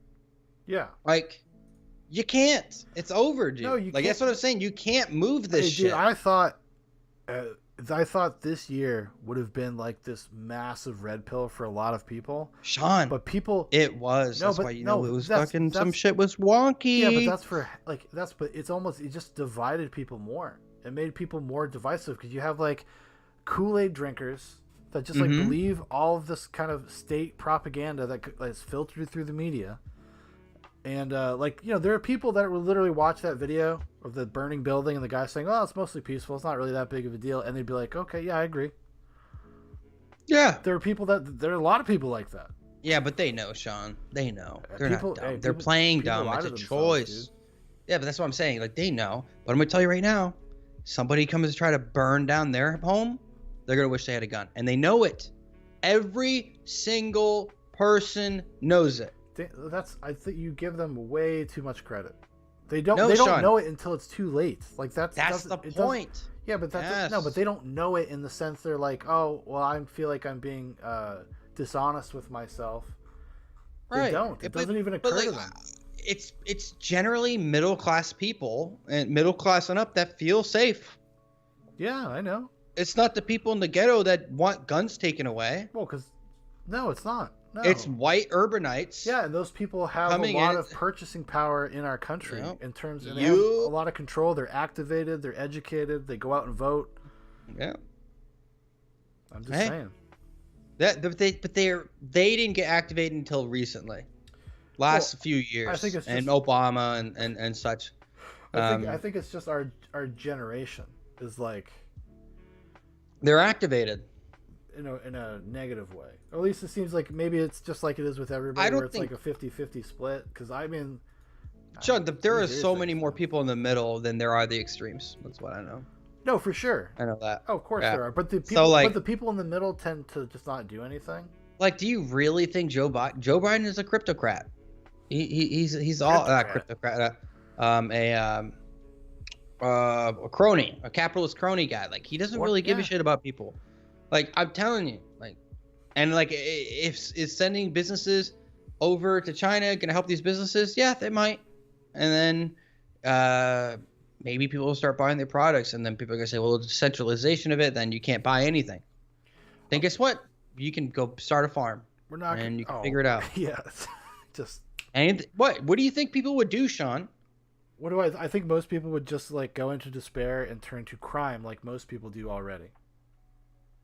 No, I mean, like, legitimately, though. Legitimately, that's literally what people do. will. Sean, there are literally thousands of people that are in militias because they have a collective thought towards something. Sure, those are people that have like ideological perspective. They collectivize, they get together, they have a similar goal. Sure, like right, and that's what I'm saying. Like, you get enough people that that's not most people. It's not. I don't know. They would be the exception to the rule. No, everybody finds their tribe. Even incels found a tribe. Yes, and you find tribes of fellow-minded criminals, and then you start like Mad Max type gangs. But who decides who's a criminal, though? The state. I do. The state I think decides. People that violate other people's personal sovereignty and personal liberty and their rights, their innate rights, their God-given rights, whatever you want to call them. Yeah, but that's the thing. Murderers, That's all. It's all made up, dude. It's all nonsense. Because in the new time, and the new dark times, I had to find my morality, buddy. And maybe the dark winter is coming. Code. I honestly, dude, bring it on. I don't know what the fuck. I don't know. You guys can come live with me. It's probably gonna happen. Hey, it could happen. Fine, whatever. That's fine with me, dude. Like, come on down. But like, Dan, I ran out of Biden bucks. Yeah, the Biden bucks aren't coming. The Biden bucks. But I don't know if like can the banks change your interest rates to do that shit if you're locked in? Like, I wonder if they can. What do you mean? Like, what happens? Like, you made a deal with the bank or your lender.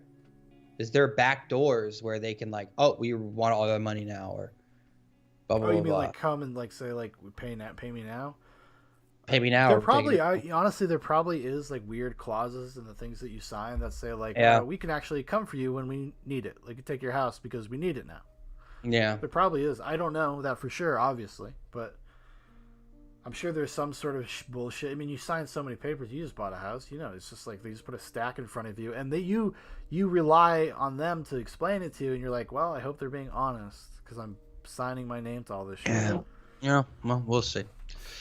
What's the video we're about to watch? I don't know. I've never seen it. I just stumbled upon it while we were talking. It's called Life of a Coomer. Okay. This might be something we should know about in the coming dark future. This dystopia. This dark Alex Jones dystopia. See what these Coomers are about. Maybe you find out you're a Coomer. Who knows?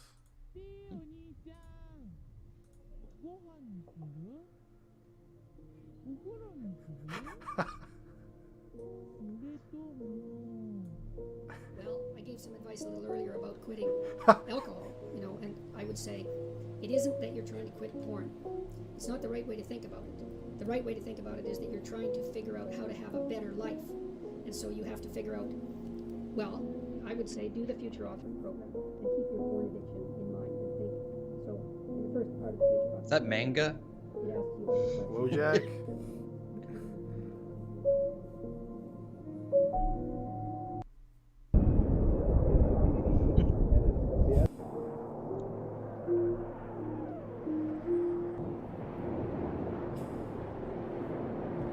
Oh, because he jerks off so much?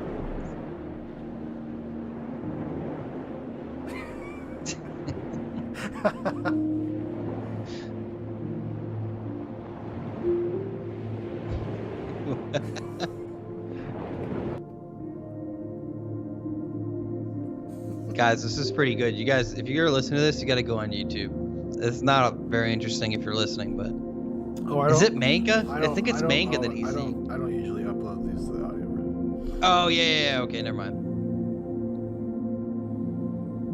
What Is he fighting it? Is he trying to fight his hand? Yeah, look how strong his jerk off arm is. Oh my god, this is amazing. This is amazing. Reminds me of Murdoch. I don't know if you've ever seen that. Oh, did he splooge? Dude, he fucking just came. He splooged, man. Good for you, I like- buddy. Yeah, very smoky. This is me. I was gonna It's my say, life. you're maybe gonna find out you're a coomer. Who jerking off, watching Jordan Peterson, checking out chicks. Why are his hands are broken now? Oh, this is. Oh, I gotta see if I can find. There's a video with that guy. Fuck, I gotta see if I can find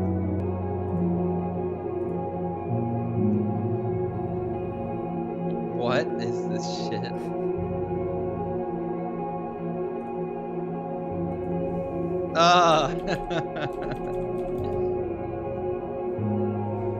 When people achieve something, they consider it an individual success. When they fall to the bottom, they blame the whole world. it. Dan, did you make this? I mean, yeah. Wow. Oh, there's Life of a Doomer, Chad Motivation. Wow, what channel is this? I don't know. I've never heard of it. Millennial Thinker. Probably some fucking white nationalist. Probably. Let's see. Any other enticing ones? How to survive the coon. Day you became a cock. Chad Christmas.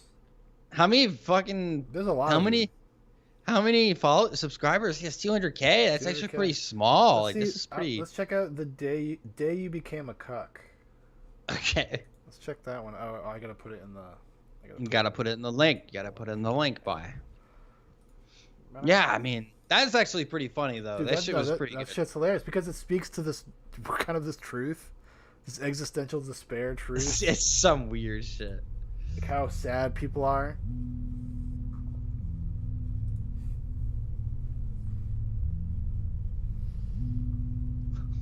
What did he say? Huh? Oh my god. Oh, she's been taken.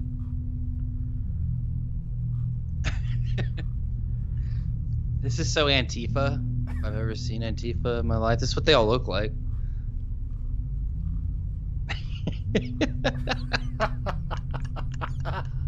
Fuck. That is like so Antifa, bro. They got their heart broken by some like, Well, it's you know. At last I have everything. My home, my work, my loving wife. Many would give anything to have the same as me. But why am I unhappy? As if something was missing in my life. What if my life could be different? What if it could be better? Is she even worthy me? Am I lucky to be with a woman like her? Although I wasn't very popular in school with girls. Oh my god, that does not exist. What if it is not that we were destined to be with each other, but neither I nor she are desired by anyone? What if this relationship is forced? Damn. What if we are together just to avoid being left alone in old age? I have to check it out.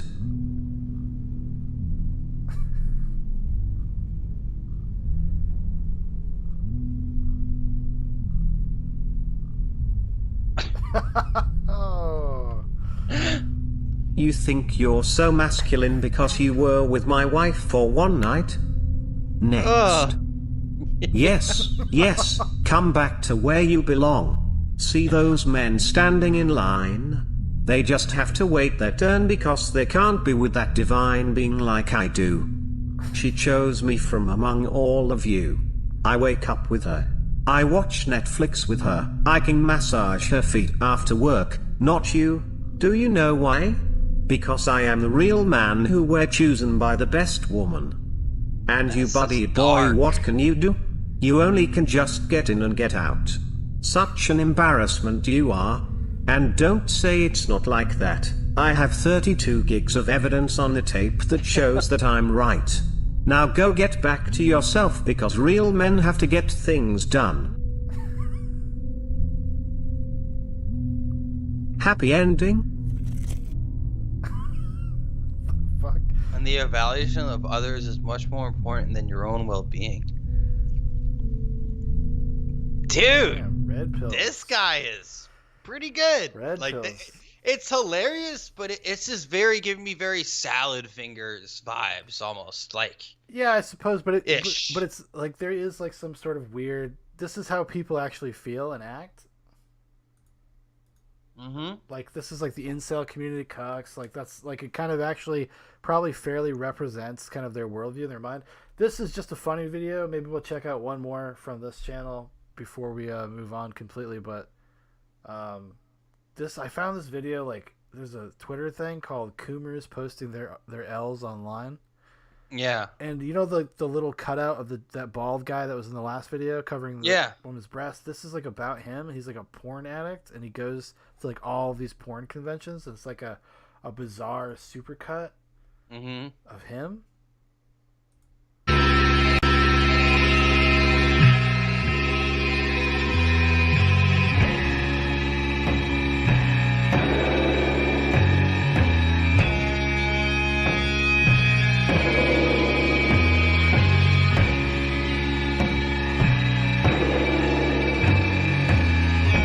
Shit made me laugh so hard.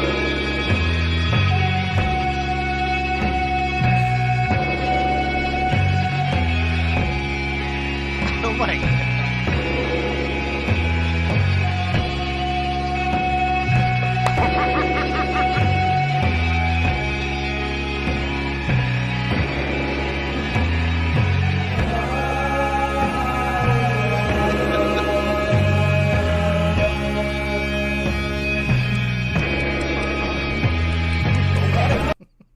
So, if anybody was curious as what Coomer was, it's the Urban Dictionary. Top definition is being so mentally deranged and exhausted from years of masturbating to porn that you have turned into an absolute sociopath, plagued by anxiety and loneliness. Your only pleasure in life is ejaculating to porn several times a day. Slang for what a normal man does when they have an orgasm is to come. What the porn addict does is to coom. Oh God, oh fucking God, look at those tits and that ass. I'm gonna coom, exclaimed the coomer.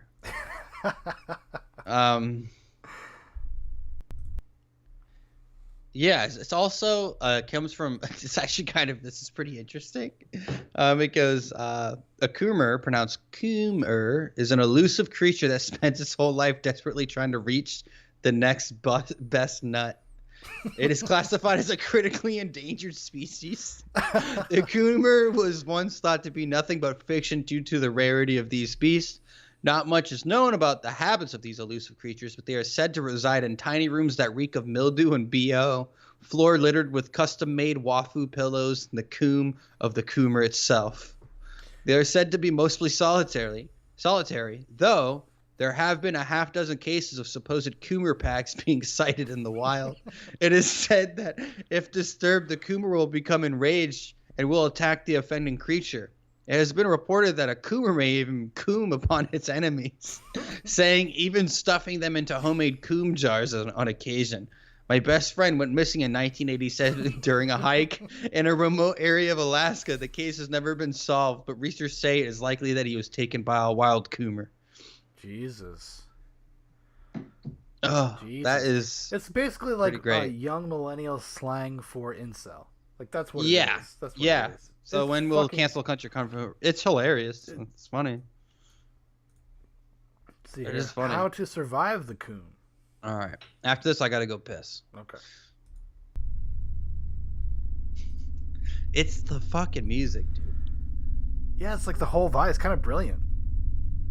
It's got this like you said, existential dread or whatever. You're like, Yes, fuck. it's like a horror movie. Because it's how men secretly feel. In a weird way, like yes, this is it represents modern male culture right now. Yeah. It's idiocracy, but sad. For real. Dan, you gonna be okay? It's probably pretty tough to Oh, watch no, yourself. dude. These Yeah, it's just documentaries about pretty- yourself. Yeah. it's a really interesting. What are we looking for? Who are you? You will see. You work so hard. Someone like you could use a little delicacy. I do not know. What you do not know. Everyone has their own needs, right? You have them too, don't you? I also have my resolutions. Nonsense. What do you want them for? And there's no one here. You're all alone. Nobody will know. I don't want to go back to those habits. You mean pleasant habits? What's wrong with you? You deserve it. You can go crazy every once in a while. Why do you need this fight? We are only human after all. And you are just a middle-level employee. You will achieve nothing. You will not change anything. So why not just ignore it all and go wild? Why not take advantage of these benefits of the internet? We know you want it. Just this one time. It's so Only dark, today. bro. Only tomorrow. And day after the day. And day after day. After day.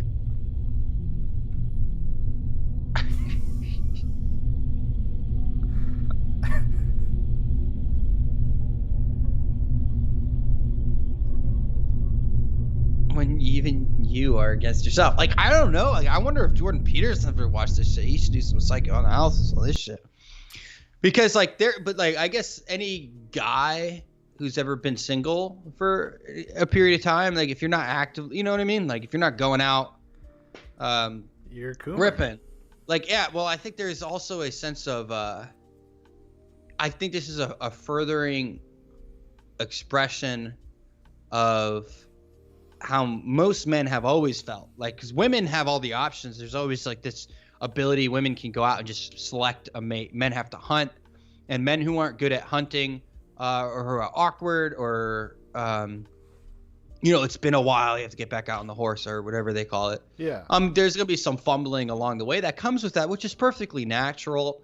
And questioning and like going, man, like, I don't know why this person won't talk to me, instead of just saying like, fuck it.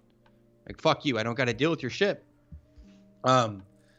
It's interesting. Like, it really is. This is super, it does kind of make you feel like pornography can be an addiction. Well, it can be.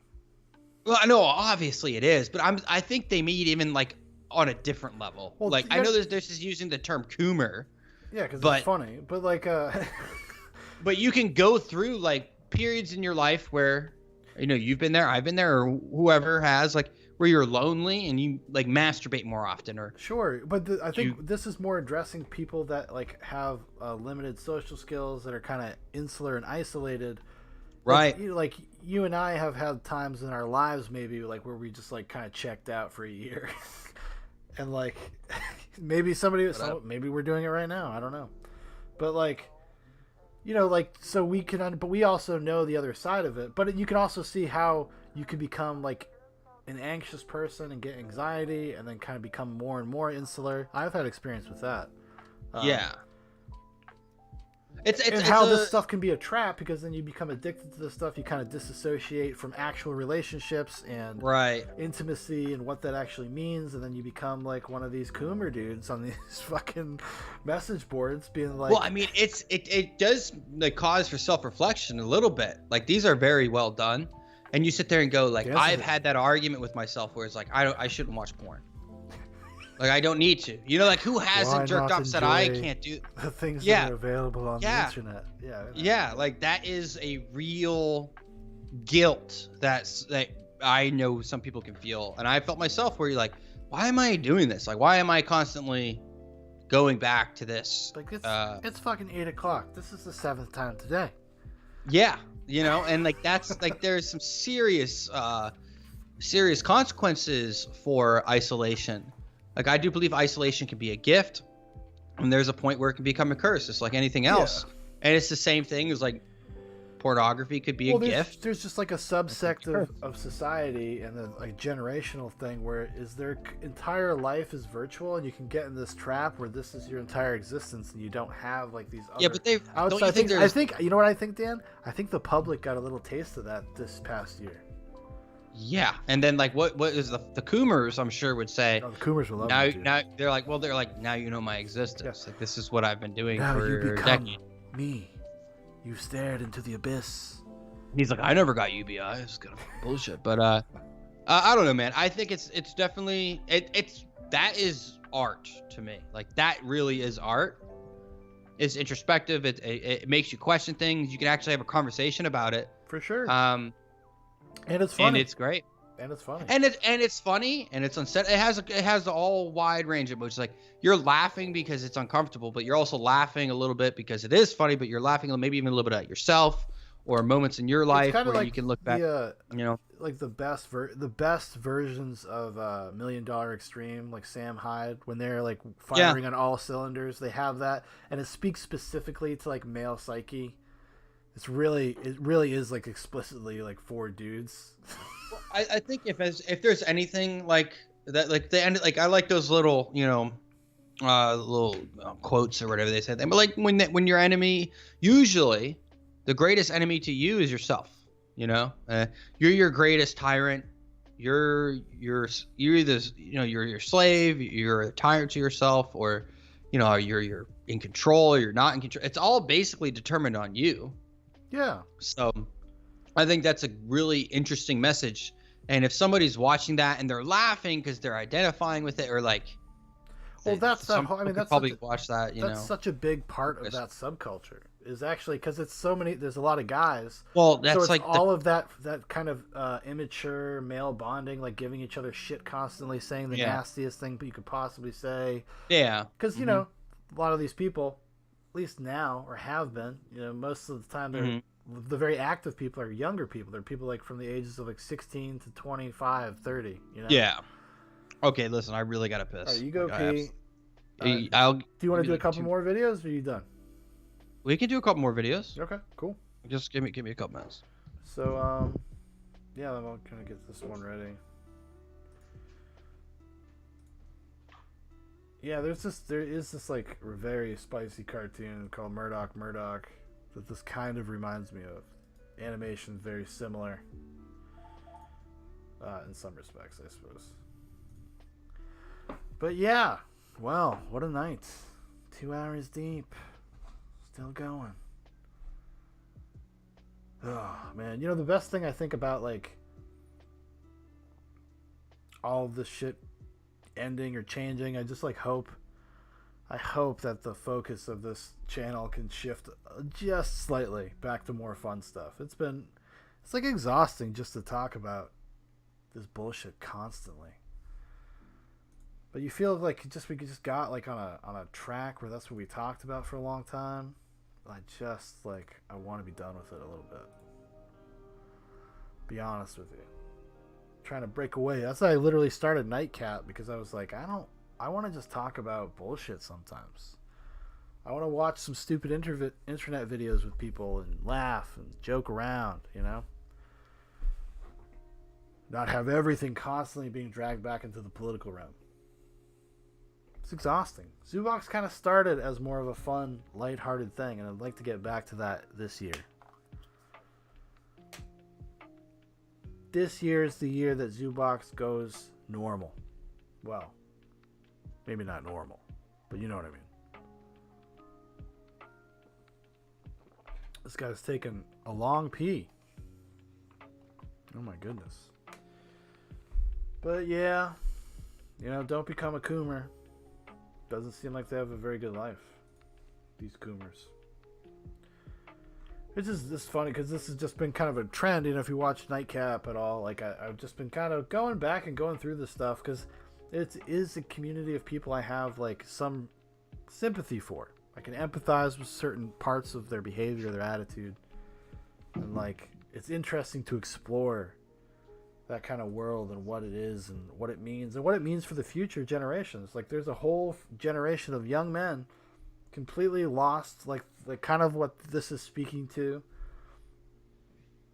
And something needs to happen to kind of solve that problem. Like, so we need to start trying to figure out how to understand people rather than just shame them and feel and condescend and stuff. We actually have to make an effort. There's a generation and a subset of that generation that requires actually probably a little bit more attention, to be honest with you. I still believe like it's like the lost generation, man, raised by the state, raised by the computer, the education system, and we see where it gets us. And I think a thing it's so hard because like academia is such a, it's like when I read things and I'm like, this is a person's opinion, and you're like, should I be validated by this person's opinion? Should I feel like trusting of their opinion? Have I been institutionalized to trust this opinion? Yeah, well, because people like appeals to authority, people just like an assumed authority figure, people just kind of take it for granted. I would say that like one of the things that was good for me personally going to school later in life, or going back to like college when I was older, was that things that I would stumble upon were things kind of like when it came to philosophy and stuff like that, like I already had kind of my own opinions about them. And sometimes it was just nice to see that, like, oh, I figured this out, and this is kind of validates it in the sense that, like, I'm not like a crazy person or the only person that's ever had this opinion or this thought. Like, in that sense, it's nice. But then you can also get sucked into confirmation bias, because you're like, well, see, look how fucking smarty pants I am. Like this guy, this Nietzsche guy, pretty much says what I say. Yeah. So I'm just saying. But well, like I don't know. Yeah. But anyway, I think I was listening to it when I was peeing what you were saying. I agree. Like, I think we should take the podcast back in a direction that's not so fucking serious all the time. And no, it's kind of it's just like now that things are opening up and we're all kind of living life again. There's other things to talk about. During the lockdown, it was tough. We got in that mode of just like there wasn't anything else to talk about because we're all fucking. Well, I think I think it's just like the most interesting thing. Hopefully that if YouTube doesn't remove all the videos and do all this and that, like it's almost like a diary. It's a collective diary of and this is the thing, like I don't think people, this is what people need to understand, even with tweets from 10 years ago. We have in Facebook and people who, let's say, fell levy to the QAnon stuff, people will be shamed for it, people will be ostracized, they'll lose their jobs, and the internet is forever. And it's kind of like Anne Frank. Like you look at Anne Frank, like her diary was really important, right, as far as a historical sense. But there was things that they had to leave out of the diary, like her discussing like sexual stuff and like describing masturbation and such. Like it was, there's a lot of things that were not, from what I've heard, I don't know if that's true. They editorialized, or they edited. Oh, her father. Yeah, her father left some things out, which is fine because those are very personal things. But with the internet, it's forever. Well, and the problem, I think the main problem with the internet is people will look at something you did 10 years ago and then be like, that's you now. And it's not fair. And it's stupid. And honestly, the people that seem to like fall the most fall suspect to it or victims of it are people that be like, oh my god, I'm so sorry, like let me apologize. Like those are the people that get fucked because it'll never be enough. It'll never be enough to be like, you can't change your mind, you can't be better, you can't be a better different person. What are you talking about? You said this 10 years ago. You see this all the time with people, like especially like in sports. You're starting to see it all the time too. They'll find something somebody said in fucking high school and they'll be like, well, it looks like you're not playing sports anymore. Or you'll move down in a draft pick or whatever. Yeah, it's but that's the thing, is I think because it's such a new infrastructure, it's such a new technology in comparison to the rest of history. I mean, absolutely it is. I mean, think about this: the podcast is an example, or these live streams. A lot of this is riffing. A lot of this is working through ideas, formulating ideas. And I would also argue, Jordan Peterson has changed his mind on things recently, even in the past probably 15, 20 years. Like, it would be, go back to Aristotle if you could go get all the rough drafts of this shit. Of course. Life is always a constant, process of change and growth, no matter how old you are. Right. But that's the thing. It's like, I think people just haven't learned to adapt with it. And it's going to be used by institutions, whether it's the media, the state, or our government, to pigeonhole people and to say, you're bad, right? And we've already seen that, obviously. Like Kevin Hart not being able to hold or to Host the Oscars. host the Oscars because he made a gay joke about his son or something, and he had already apologized for it, but they brought it up again, and he's fine, and he's ultimately fine because he was just like, oh, I'm not gonna do this again. What are you talking about? Like and he did do it again. He did go on his little. He went on the Ellen show. Yes, but he went there to say that he wasn't going to apologize. Right. Yeah. Basically, and it's like I just don't think people need to let go of living on the internet, and I think this is like this Coomer shit is funny. Fucking never. What are you talking about? But it's like we need to let go of just. You need to interact more with people. Well, I think that would just soften. No, you need a lot of people need to broaden their division. Yeah, they need to broaden their perspectives. And in terms of like what we do, like doing the podcast and stuff, it's like we actually, to have content, to have things to talk about, we actually have to go do things. Like I was thinking about like we should take the regular podcast off live. Don't do it live anymore. I think it. Yeah, actually, I'm agreeing with that. I've been thinking that as well. It affects our ability to just like have a conversation with each other about our own lives. Because if you're talking to chat, you're doing whatever. It's like it gets too distracting. I think. I agree. I completely agree with that. I think it's one of those things where the live thing it gave an injection of like interest and newness to it. Sure. But I think it's time to move back and. I'm still gonna do Mondays and Wednesdays. No, yeah, but... like obviously I'll be here every Wednesday, and I think Monday doing your own thing, like that's great, and gives your own voice and your own taste to it, which I appreciate.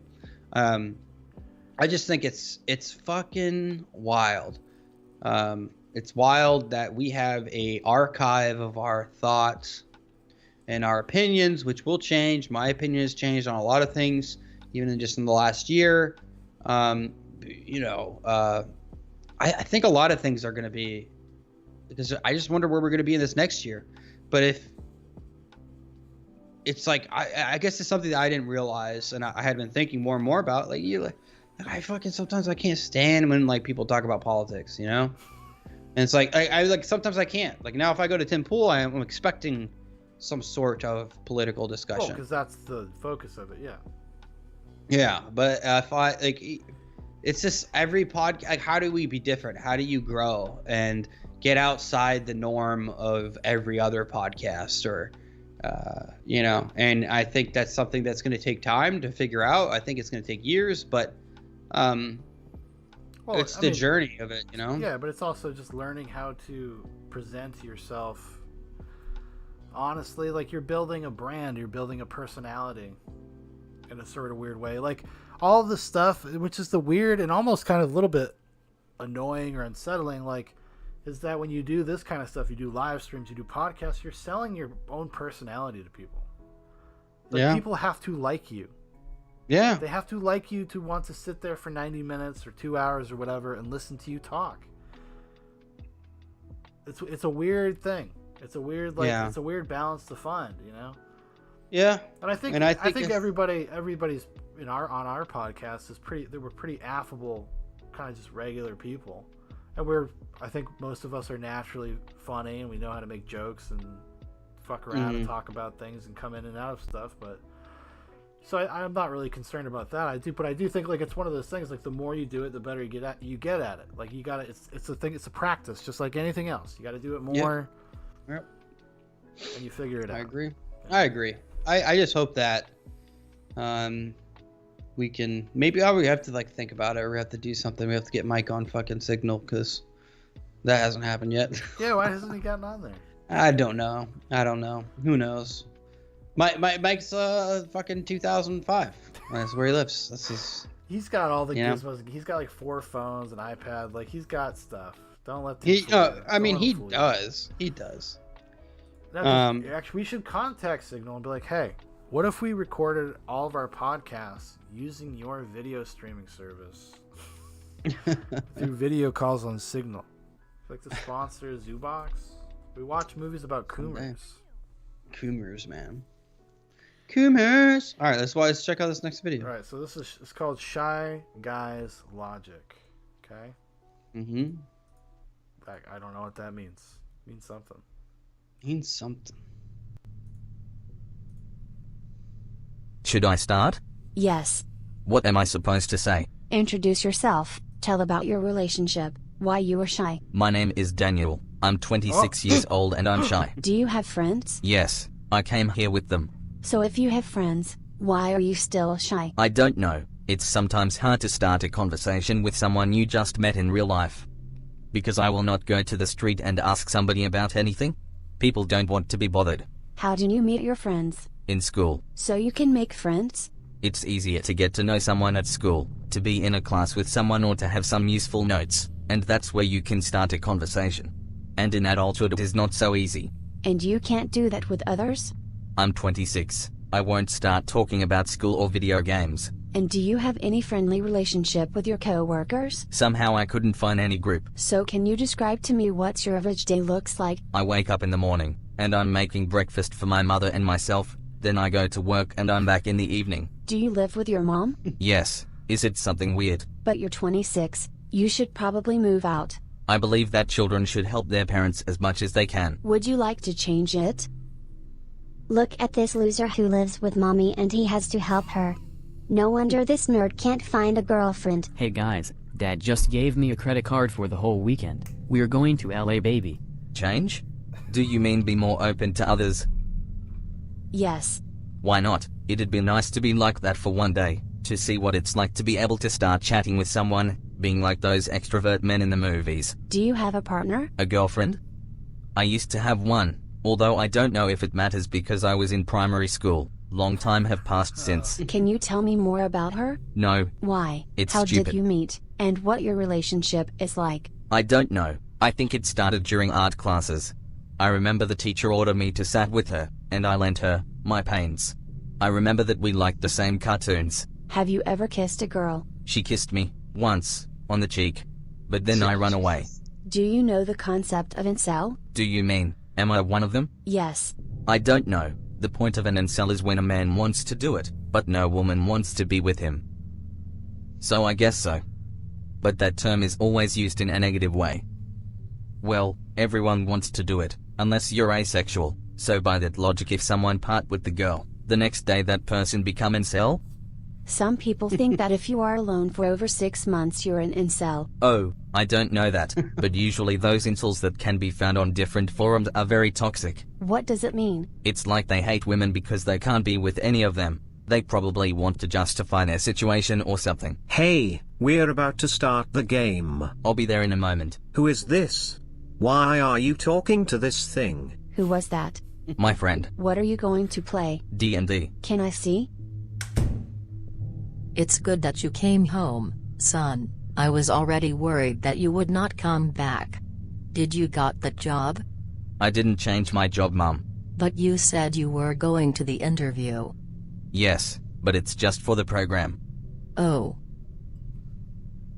It is late. You should probably take a bath by now. It's good that I have such a good son. Oh, Jesus. God.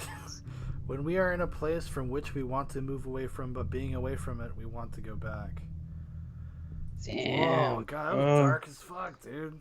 That one got real dark there at the end, too, because you're like, oh, well, it's like legless. It's like that, but it's also a parasocial relationship, which traps somebody there.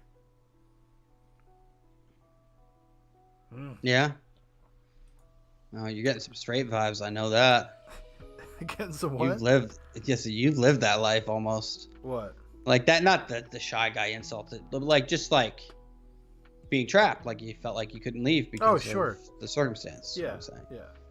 Yeah. Like, you know, and our mother wasn't legless, but No. might as well be. Well, no, but that was probably more me. I probably more felt. That's what that I'm way. saying. Yeah. But and on the anniversary of our father's death, which is today. Oh, it is. That's why she Mom- sent that text. Yeah. Which I honestly, forgot. I'll be straight up with you. Didn't realize that until I got the text. I was like, why would she send? I was like, oh yeah, that's why. That's why. Today's the day. Today is the day. Yeah, it's pretty interesting. Didn't even think about it. Yeah, was it? It's got to be 10 years. The 10-year anniversary? 9.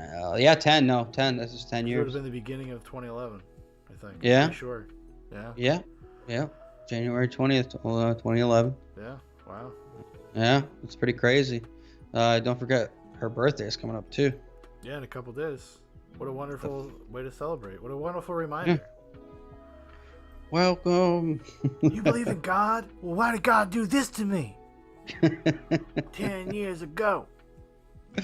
Oh, that's 10 weird. years ago. Good times. Well, we can't just leave everybody on a down note. For sure. For So sure. we gotta Definitely not. We'll throw on some Chad motivation. Okay. Last one. Let's see what it is. Yeah, let's close out the show with some Chad motivation. You know it, you love it, you're all Chads. Let's do it. I know you're Chads. Let's go. Hey, what's going on with you? Why you in such doubt? Why do you want to give up now just because it didn't work out for you once or twice? This is not a reason. You have to go and fight. You will achieve the goal sooner or later. You will achieve it, but you have to move forward. Come Sounds like fight Donald for Trump when he yours. talks. It doesn't matter that everything around you is against you. The bottom line is that you have the will to win here. That's what counts. Anyone can achieve the goal. It doesn't matter if it's that big or that, but you have to go and fight. Now you have 3 seconds to shake yourself. Say, enough is enough, bang your fists on the table.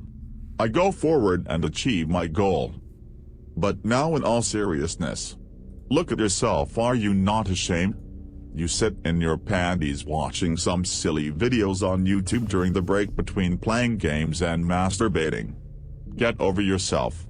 How dare you not spit in the mirror every morning? I only ever hear your excuses that if you have more influential parents your life would be fine. That no one gave you any chance. Have you given yourself any chance? Then maybe start doing something, because so far your days are passing and you are still not trying anything.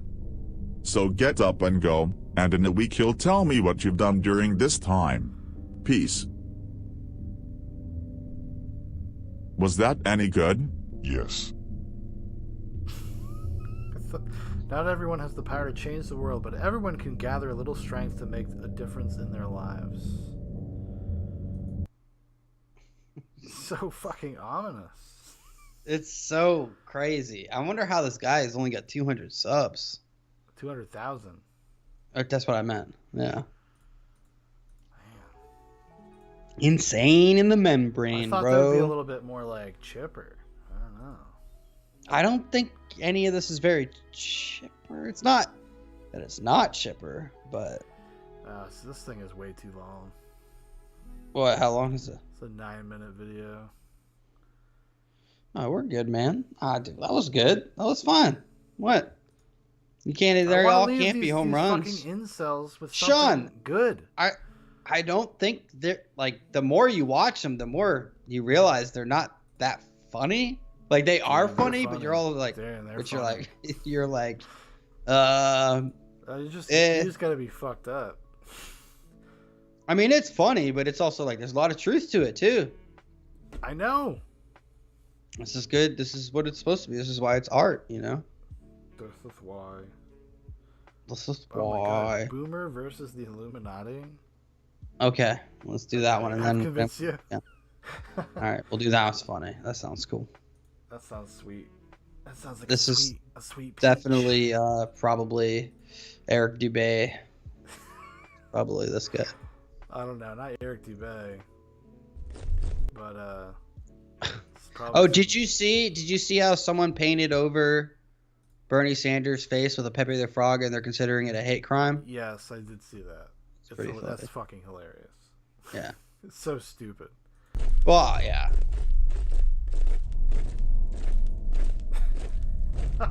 I feel like this is what Solomon would make. This is some shit song. Probably, actually, yeah. This is very his humor. Shoot him the channel, dude. I should. Look, check this out.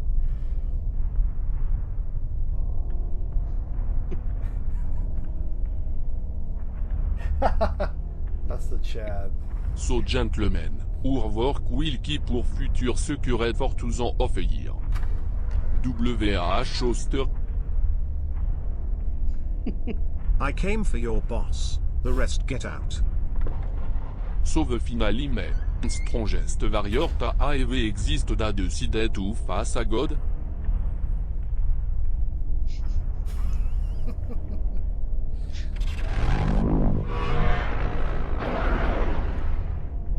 Where is he? It's a Monster Energy drink. Yeah.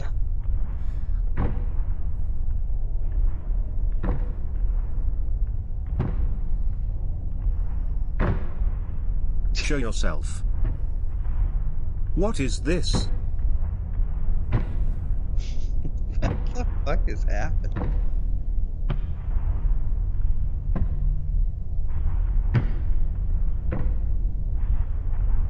X thousand years later? 10,000. You see, he faced the demon. Is this like Diablo? Like, what is happening? Itir. No oui te tive quand wa que u pour master again. Of course, brother. He's got the demon's horn. When affiliation is stifled, why bother to fight for any symbols? Okay. So if nobody knows about why you died for something, that guy slayed this monster, he has the demon's horn. Yeah. And they kept it in a box so that the people wouldn't know. They hid it away. The Boomer versus the Illuminati. Very clever. Damn. I'll give It's him clever. that. That's clever. Speaking of some truth. Speaking of some truth. Some of the truth, It's kind of a classic.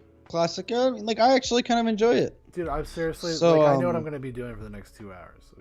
Yeah. Watching all these videos. Seth Rogen, because Ted Cruz put out, like, basically... Oh, fuck the Paris Climate Accord, yeah, whatever. he's like, da-da-da, and he goes, fuck off, you fascists. Yeah. That's what Seth Rogen said? What has happened to Seth Rogen? He's still around. He makes movies, I guess. He's like more of a producer. He had something came out on HBO Max. American Pickle thing. Yeah, I didn't watch it. I'm not a big Seth Rogen fan, so I'm not against Seth Rogen. I mean, he's done some good stuff, but if he's in something with other people that I like, I'm more Yeah. inclined to watch it. If it's like a Seth Rogen vehicle, not so much. yeah, me neither. Knocked Up was pretty good. That was pretty funny. I mean, Judd Apatow is also an asshole, so. Yeah, dude, like, it's weird that the rich and elite, just weird, strange. They're coomers by another name, my friend. They're just these. Instead of it being about pornography and stuff, they're addicted to like fucking Woke shaman and gurus self-shaming. and taking shaman and taking DMT and mushrooms and thinking they're enlightened people. I'm not even shitting you. So like a Judd Apatow pays thousands of dollars to Skype a guru. To Skype with him. Pete Holmes is involved in all this stuff. They have this weird spiritual, like secular spiritual cult that they're involved in. Gary Shandling used to be in it as well. Comedian Gary Shandling, who's passed away. Honestly, it's like all of it's like all of the Jewish people in Hollywood. They're all into like this kind of tangentially spiritual, like Buddhist stuff. And they talk about it in terms of like how it connects to the comedy, like the spiritual nature of comedy. They think of themselves as philosopher kings, like they're comedians. They're spreading philosophy by a different way, by their stand-up, by making movies. And then Judd Apatow says this kind of stuff for years, and then does an actual stand-up. I think it's on Netflix, and it's just an hour of Orange Man bad jokes. Yeah, it doesn't surprise me. And that's the thing is, like, some of the best comedians are not the woke. Actually, all the best comedians aren't very woke, with the exception of maybe Dave Chappelle. But we all get lost. But they're all like the problem I would say with the other side of the comedians right now is that it is very popular to be like quote unquote anti-woke. So it's either you have woke comedians or like guys that are aggressively anti-woke. There's no like just populist like the comedian for the everyman right now. It's like it's all like the most popular people are like these culture warrior comedians. Well, that's just the way it is. No, I know that. I'm saying like where's like the Louis C.K. I mean that guy kind of just spoke to anybody. Well, that's Dave Chappelle. Dave Chappelle. That was Dave Chappelle. He's gotten way more political in the past year, but yeah, but everyone got political, dude. In the past few years, it's like I can't even because he's not saying like at least publicly that I've seen anything that would be like, well, that fuck white people. The George Floyd one was a little intense. It's like almost like militant, but yeah, it was. But like then again, like you there's multiple thoughts I've heard or like people like discussing what's going on. Like the Jacob Blake situation. He literally admitted that he had a knife. He admitted that he had a knife, like just in front of television, onto Michael Strahan, and they still paint it as like he's like I was trying to put it in my car, put it away. Like, come on, man! Like you didn't even push back on him. It's just bullshit. Because when the guy like basically self-sabotaged, he just like I don't know what to say. How can I spin this to continue this narrative? He'll be fine. Now he's a fucking millionaire. He'll blow it in 5 years and he'll be back doing whatever he was doing before. Except now he's like that dude from Don't Be a Menace while drinking your juice in South Central in the hood or something. Don't be a menace. Don't be a menace to South Central while drinking your juice in the hood. Yeah. This is who this guy is now. Let me bring you a picture. Okay. I'm going to show a picture on screen. This is who Jacob Blake is. Oh, God. I think I know you're showing. I can't see it, but... guys. Let's see. We'll all know. You all know. You all know this is true. Look, this is a picture of Jacob Blake circa now. Shit. His name is Crazy Legs. Crazy. Dude, when he gets like, they do the MC Hammer thing. Well, they do the reenactment of Boys in the Hood or whatever. Yeah. And the dude gets shot, or something. Like they do a reenactment of a famous I think it's Boys in the Hood. Yeah, it's like with the shotgun and everything or something. And they're in the hospital like, you'll never walk again. I can't feel my legs. And they're just freaking out. But see, that is good stereotypical humor. It was comedy. It identified with black culture. White people could laugh. Everyone could laugh at it. Well, everybody could laugh at it because it funny. was based off of movies and culture that was those movies sprang from. So everybody had this touchstone. Everybody's like, oh, I've seen these movies.